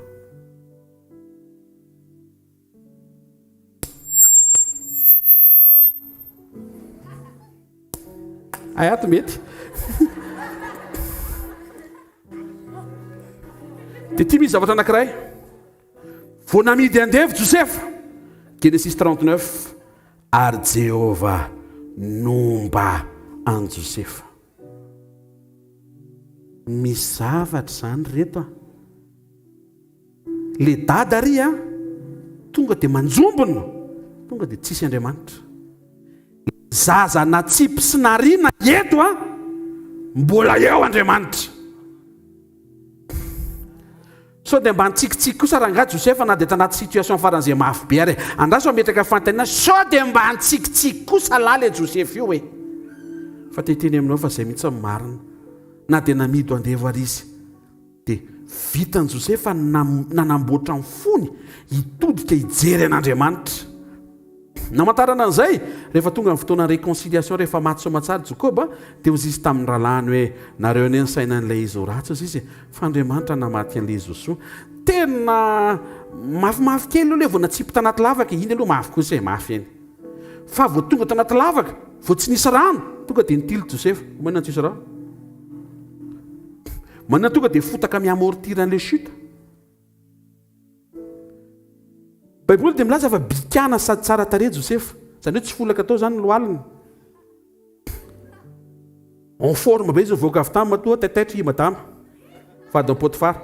Andriamanitra zany no nitahiry ny ainy sy ny vatany sy ny fiainany. Tanao amin'izay mety mitovy le hatrehana fa ny saina tonga ny tsy mitovy. Na ihany koa samy tonga ihany le saina fa ny fotoana tongava mety samy hafa. Ao mety mandeha tongotra le saina. Ela be zany vao tonga. Izy nge tonga ihany, tena kaikinao, izy nge tonga ihany fa ela be. Fa misy saina tena mandeha avion. Eo dia tonga dia tonga. Rehefa nanjombony Jacob 22 ans aty aoriana, inona namerina an'le tarehany tsy anjombony? Tonga avy any rahalahy teny hoe papa. Ozy izy ngamany Jacob, papa inona foany efa miexitiny satria verezin'le présence positive de Dieu. Papa, velona Joseph.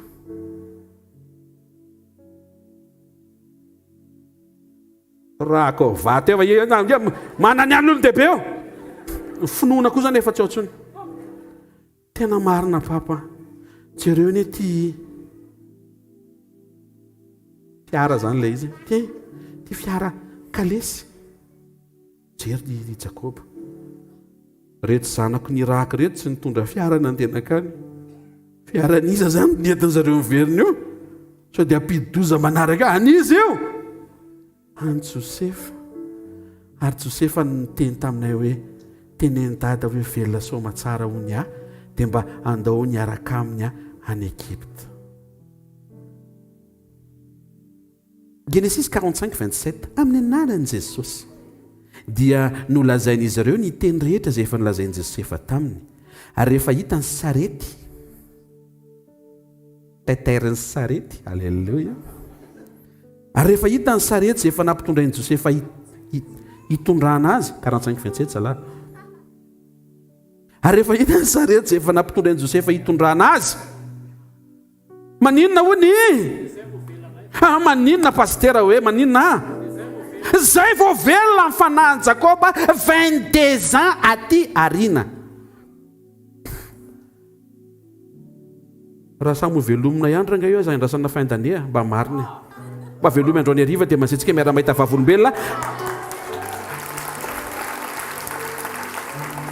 aza mpitomaninareo pastery sandratra rehefa le tsy mijoro volombelona iny ianao avelo izy ianao mifanompony mijoroa ianao dia zareo ane Genesis 45 27 Genèse 45 27 velona ny fanahin Jakoba vao nahita le sarety izy. Genèse 46 2 ny Andriamanitra ao tsy ela tenenina akaikinao Jesosynao tsy ela hoe 46 2 sambany pendant 22 ans ary Andriamanitra niteny tamin'ny Israely tao amin'ny fahitana no ny alina ka nanao hoe ry Jakob ela be tarehinao ny nevoatra tsotra nitsony andao tsika hiresaka ndray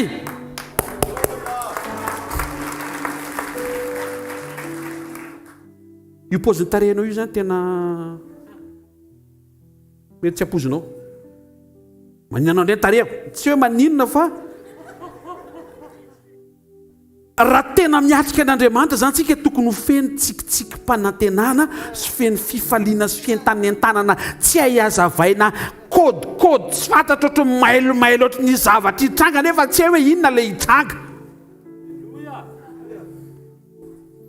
vo velona ny fanahin Jakoba ohatry mahita an'Andriamanitra zany mijery ohatry zao velona za tsy velona dia mitatra avany le anjely dia anjely koa tsy samy mitondra rapport négatif sy mbola amintsika miasa sain'Andriamanitra za tsy afaka hiresaka aminy ohatran'io tarehany tena akaikinao tsy mizatavy izy hoe so dia izy ndray ndre za petakoriny ity dia tsy mba jereny tsy ny apetako ny orinao alleloia fa lenao le any anatinao aso hoe ty ivela mihitsiny jerevan'Andriamanitra fa vao nisokatra ny tarehany Jakoba dia naverin'Andriamanitra nisokatra ny communication entre anazy sy Jakoba mety hiteny ianao hoe ekarako ny tendrombohatra hoe zany tsy hiteny amiko io mekara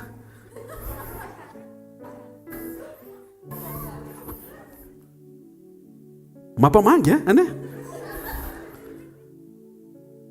na hiakatra ianao na hitoetra na amin'ny efitrano mangina na ao ampiasana na aiza ka misokatra ny tarehanao satria ny pirofo misokatra ny fonao dia izy Andriamanitra hoe ndao indray aritsika fa hiaraka indray androany be dia be amin'ny olona zany zao manomboka ny journée dia mijery fitaratra Andriamanitra miaraka amiko tsy azo ny devoly sy mbaina zany padrezanao fa tsy resy sady kizitina be manao profesia za-maraina dia lasa tain'Andriamanitra fomba n'Andriamanitra miaraka fa soavana kizitina tsy hay hoe maninona enio tsara lasa ane dia efa rivariva efa misivisivy alina misivisivy sasany alina iny rehefa le tony tsara vita daholo ny adalana rehetra zany dia ohatry ny tonga saina eo dia ry ianao zao Andriamanitra miaraka amiko hoe dia zay Andriamanitra miteny hoe zay vao miaraka zany tsika lavy zay journée zay tenenina akaikinao vao mifo hoe dia efa eo Andriamanitra hoe vao mifo hoe dia tehirizy ny fifalianao hoe miaraka amin'Andriamanitra ane ianao hoe misy olona ve eto miaraka amin'Andriamanitra ve izy tananao no mba hatsangana misy olona ve eto miaraka amin'Andriamanitra izy aza hidin'ireny tanany rehefa sy tehaka mafy tsara ho an'i Jesosy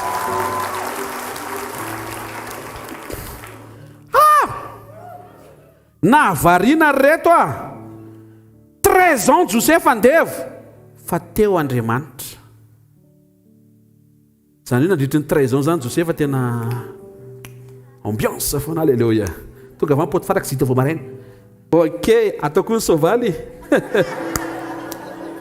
azonareo ve tena hoe faly Jéhovah le que tu vas falifaly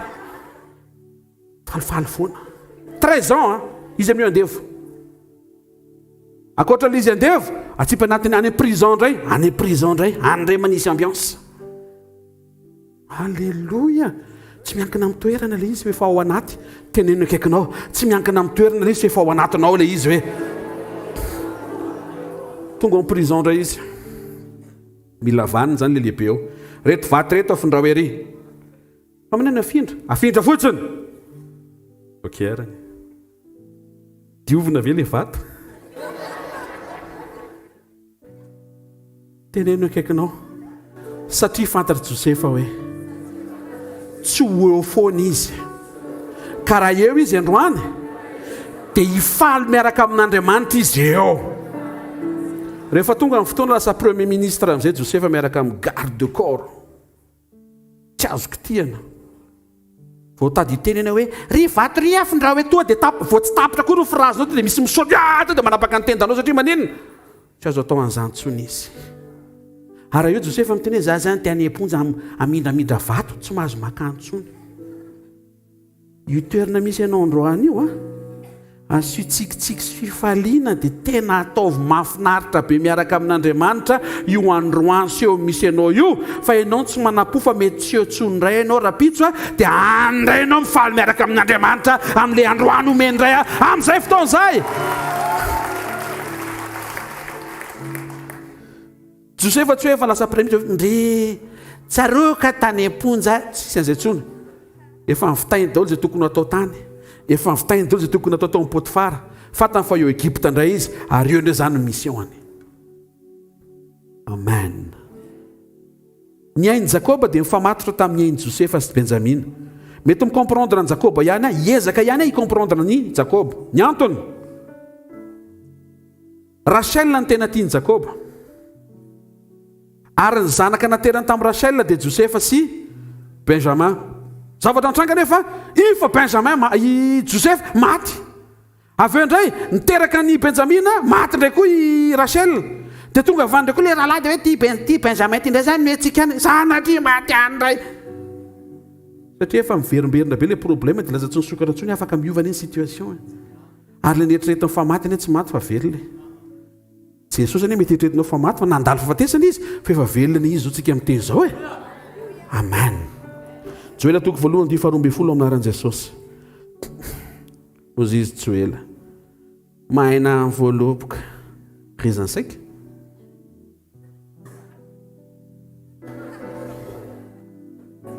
zay mahatonga antsika rehefa le miravo adrona rehefa le aloha manao zay dia misy manao pain au raisin tsy ambady kely aty zay raisin sec no anatin'iny mahina voaloboka malazo ny aviavy malazo koa ny aponga amben-danitra sy ny rofia ary ny pomasa malazo ny hazo rehetra ny etsaha malazo ny fifaliany zanak'olombelona tenenina akaikinao ny mampalazo tena izy ny mampalazo hoe an'izay olona zay hoe dia malazo ny fifaliany hoe manenina koa ty fiainako ty ohatra malazo tsesy teo izy Joela malazo ny fifalianareo rehefa mitaratra zany Andriamanitra dia manao an'izao le fifalianao tsy zavatra tsy mba tandremo zany fa mampalazo fiainana zany ny fifaliana tsy ampy iatongavantsika eto tsy hoe fenona fifaliana ianao fa fenon'Andriamanitra dia tokony hoentinao mamakivaky ny weekend ny semaine vaovao ny soirée tsy hoe mandehantsika moto zao anaonao dia kisitina indray tehirizy le fifaliana reseo le toetra tsy mandeha amin'ny tokony ho izy fifaliana anisan'ny tahiry fanatrehan'Andriamanitra amen ary hitako ny baiboly miteny salamo 102 manompo an Jehova amin'ny fifaliana oaizy nareo rahalahy andeha tongotra lavitra be tory filazantsara engany Andriamanitra mba hitanay asio fifaliana faraty zany ndanamody satria tsisy dikany raha tsisy fifaliana le fanontona manompo amin'ny fifaliana. Korintianina faharoa toko 7:7. Ny mpanome amin'ny fifaliana ny tian'Andriamanitra. Inona ianao? Tena kaikaloha tsy mikoty ino hoe. Ary zaza terena manome fa tsy ino koa e. Tena kaikaloha ino koa tsy mikoty koa ino hoe. Iny are tena kaikaloha ino koa tsy mikoty koa ino hoe. Ozy Jesosy izay manome amin'ny fifaliana no tian'Andriamanitra. Tonga avy any le mpanao fanatitra reny tena ohatra le hidanky renao manatitra le faly. Aza mataotra rehefa mazaka an'izany reo ambassadeur reo defa alleluia. Tena kaikinao mifanompoana hoe mila fifaliana. Mifanomezana hoe mila fifaliana. Misy ankizy zao manatrika eto dia tonga avy any namanao, tu peux me donner ton goûter? Tsy mikoty iny. Ça ne cote pas. Raha samy mizara ihany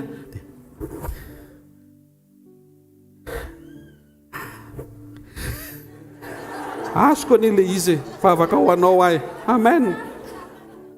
Romanina 12:8 efa diva marantsika naran'i Jesosy.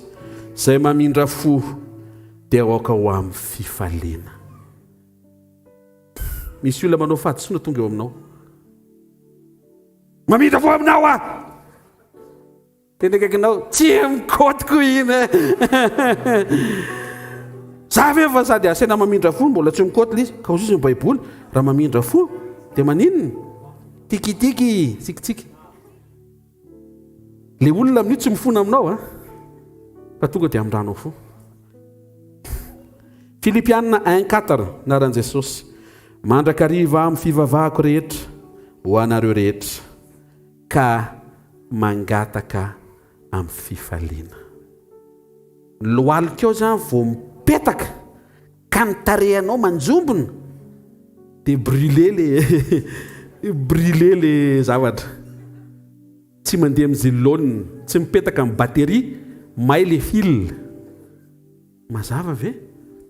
Ka na isika mandeha mivavaka ke zany, ianao le mivavaka reny eo an-trano, na le mivavaka amin'ny sakafo zany dia vatra kiloko tiako veragady.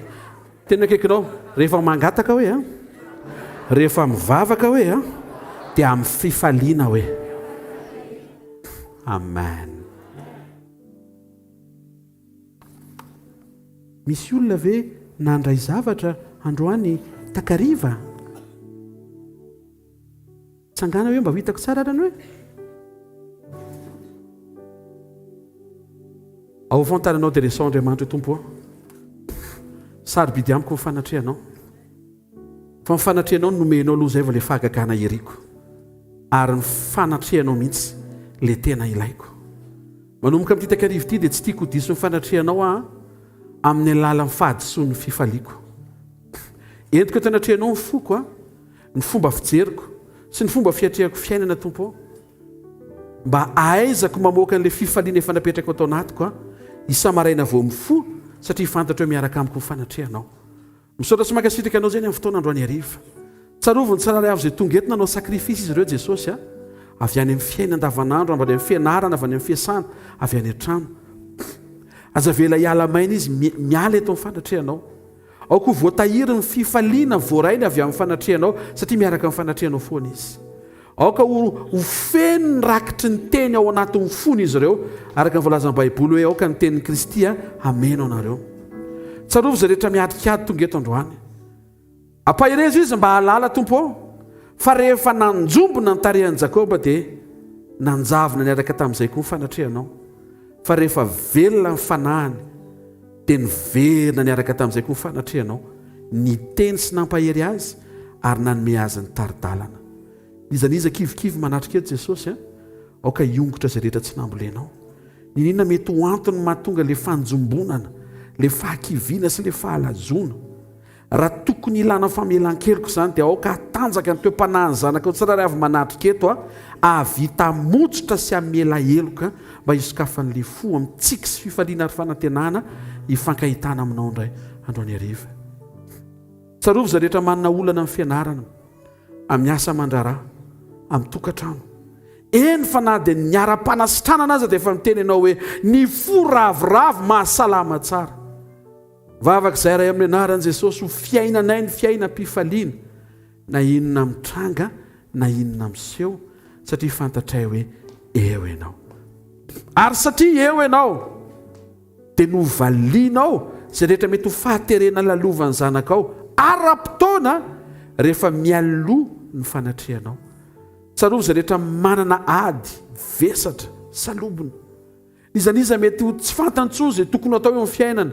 Aoka hisokatra ny ao anatiny fa misy zavatra be dehibe azo atao miaraka aminao. Amin'ny anarana maherin'i Jesosy Kristy velona masina sy manan-kera avy Nazareta. Amen. Teka mafintsika ho an'i Jesosy mahazo toerana vetivety dia anao vaovao momba ny fanompontsika mpanompon'Andriamanitra manaraka.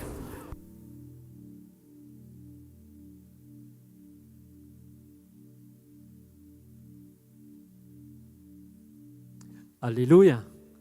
Alleluia. Misy nitahina ve teto tamin'ny alalan'ny ten'Andriamanitra? Aoka izy hitehaka mafy ho an'i Jesosy. Alleluia. Tonga amin'ny fotoana anatazana ny fanatitra sy ny ampafolo-karentsika. Noho izy ny ten'Andriamanitra teo hoe mpanome amin'ny fifaliana no tian'Andriamanitra. Raha tianao voarain'Andriamanitra ny fanatitra ataonao dia ataovy amin'ny fifaliana aza asiana marikivy na dia kely aza. Andao tsika hitehaka mafy ho an'i Jesosy. Alleluia. Tahaka izao manaraka izao ny programantsika eto amin'ny asa fanompoana. Mitohy hatrany ny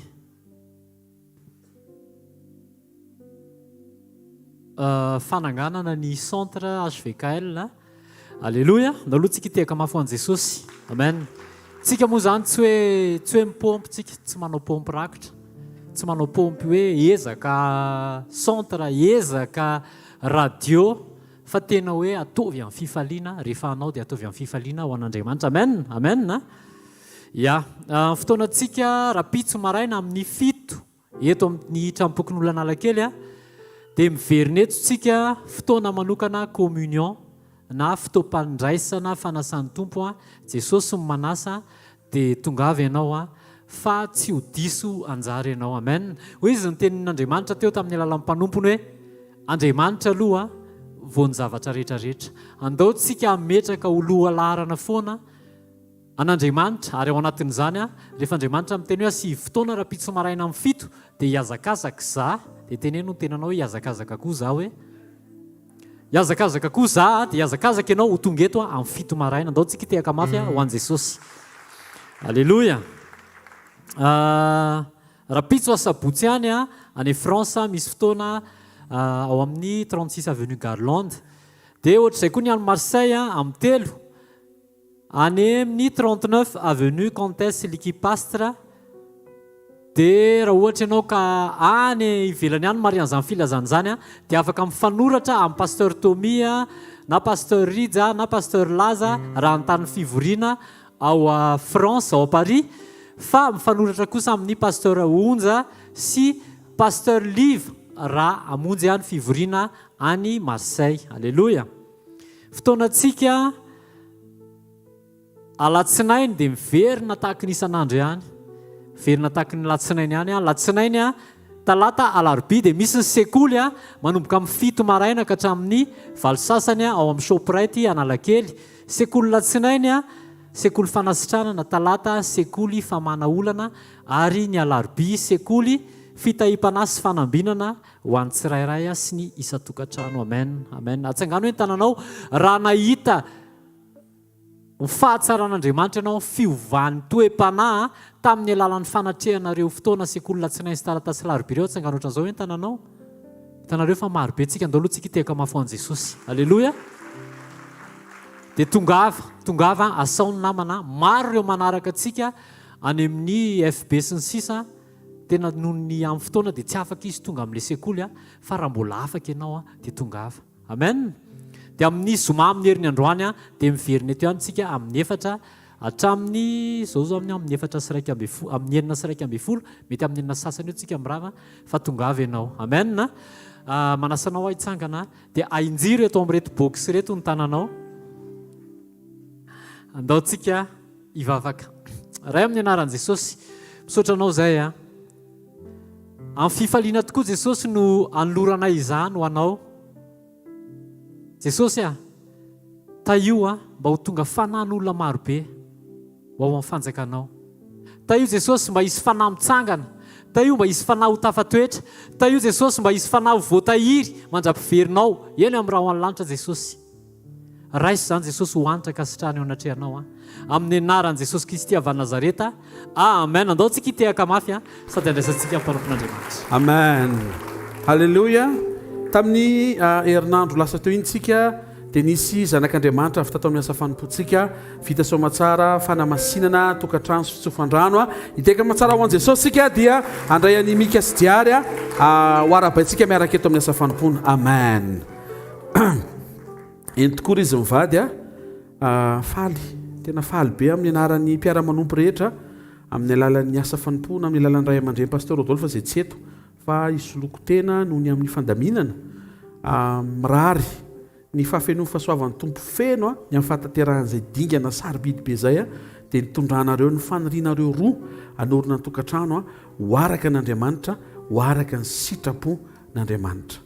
Ary ny fanirianay dia ny ahita ny fandresen'i Kristy eo amin'ny tokantranonareo mahomby aza be mahita ny voninahitr'Andriamanitra aokiseho ny vavolombelona maro karazana izay mety mbola tsy hitany maso mbola tsy nisy teto ambony tany araka izay fisehoan'Andriamanitra manokana hisehoany eo amin'ny fiainareo mivady amin'ny anaran'i Jesosy.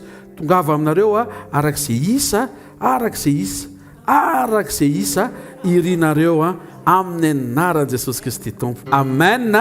Manasa antsika ninjitra ny tanantsika dia hivavaka tsika ho azy mivady zay tsodrano teny mety tenin'Andriamanitra apetraka ny tompo ao anatinao dia tsofo rano mba ho tanteraka eo amin'izy roa izany. Raha eo amin'ny anaran'i Jesosy Kristy avy Nazareta rehetra izay miombo-po mivavaka ho an-tokantranony mika sy diary izay efa nentina teo aminao fa ararotinay ny fotoana amin'ity takarivo ity hiarabana azy ireo miaraka amin'reto mpiara-mivavaka sy mpiara-manompo ako tanteraka ny teninao ny fahamarinanao ny fikasanao ho azy ireo ho ampiasainao ho fanaka sy fitaovana tsara eo an-tananao ny tokantranony atonga maro tafaverinao aminao aokiseho ny fahavokarana ny fahabetsahana ny fahatsarana ny vavolombelona sy ny fandresena ny fahagagana ary indrindra ny fanotronanao tonononay ray amin'ny anaran'i Jesosy ny fiadanana mety ny zavatra rehetra amin'ny lafiny rehetra ny fiainareo mivady ary tononona ihany koa fa satria mpanompony Jehovah nareo ny fiadiana rehetra vafona amelezanareo dia tsisy ambinina lavitry ny loza lavitry ny fahafatesana tampoka lavitry ny aretina lavitry ny accident ireo programa amin'ny fahavalo sy ny firongony dia hozonina tsy ambinina zany amin'ny anaran'i Jesosy Kristy verina masina sy manan-kery avy any Nazareta. Amen. Teka mafitsika ho an' Jesosy miarabanareo amin'ny anaran'i Jesosy misolo tenany rehetra dia tahiny tompo indrindra fiadanana amin'ny anaran'i Jesosy. Amen. Asitsika teka mafitsara ho an' Jesosy ary tena kaikinao misy le vahaolana hoe fa fanatren'Andriamanitra aloha dia asio fifaliana foana hoe tadidio hoe vonanjombona ny tarehan'i Jakoba hoe tsy niteny tsony Andriamanitra fo velona ny fanahany hoe miverina ny teny tamin'ny Andriamanitra. Avafontanao to dia hisaoran'Andriamanitra fotsiny amin'izay fiainanao ankasitrao fotsiny feno fisaorana sy fankasitrahana aza manisa aza mandrefy aza mandefa fisainana akory aza mezaka manakatra hisaora le androany dia hifalio miaraka amin'Andriamanitra. Misaotra ray amin'ny anaran'i Jesosy tonga eto izay hisaotra sy ankasitraka anao ampifaliana tsy eo amin'izay takatry ny saina ihany mandresy lahatra anay fa mety any amin'le tsy ekeny ny saina le tsy takatry ny saina le tsy tiana olalovana ndrehetra izay misaotra sy mankasitraka sy mame voninahitra anao misaotra ny amin'ny fitantanana sy ny fitondranao amin'ny fiainany zanaka ao tsiraray avy misaotra eo amin'io izay dingana misy io hifaly miaraka amin'ny fanatrehanao zay ary manantenanao zay misaotra indray amin'ity takarivo ity ny amin'ny zavatra ho sokafanao ny amin'ny zavatra ho vahanao zay rehetra tsy nambolenao anatin'ny tsiraray avy dia hongotana amin'ny anaran'i Jesosy. Vavahady midy tompo ampitsikina fifaliana fisaorana no hisokafan'izany miaraka aminao zay rehetra kitaotona ho aravina zay ranomasina mena ho sokafana zay Jordana ahantona zay Kanana hidirana zay Jeriko harodana amin'ny anaran'i Jesosy Kristy verina masina sy manan-kery avy any Nazareta. Amen. Tononona ny tsodrano marina amintsika tsiraray avy manomboka amin'ity takarivo ity amin'ny anaran' Jesosy. Ny fanatrehan'Andriamanitra izay eo aminao sy ao anatinao dia ombanao mandrakariva ambara-patonga amin'ny fahataperan'izao tontolo izao. Mandehana am-pitsikina sy fifaliana efa mikarakaranao Andriamanitra. Tononona anaran'i Jesosy tsy ho diso ny fanatrehan'Andriamanitra ianao satria tsy ho very fifaliana ianao misaintsaina n'Andriamanitra ny toetrany sy ny tsy fiovana ary ny heriny. Mandehana dia miverena miaraka amin'ny vavolombelona amin'ny anaran'i Jesosy Kristy Tompo. Amen. Zareo no fahasoavana fa ny fahasoavan'Andriamanitra no matoy izao ary ny fahasoavan'Andriamanitra no matoy izao anareo. Amen dia amen.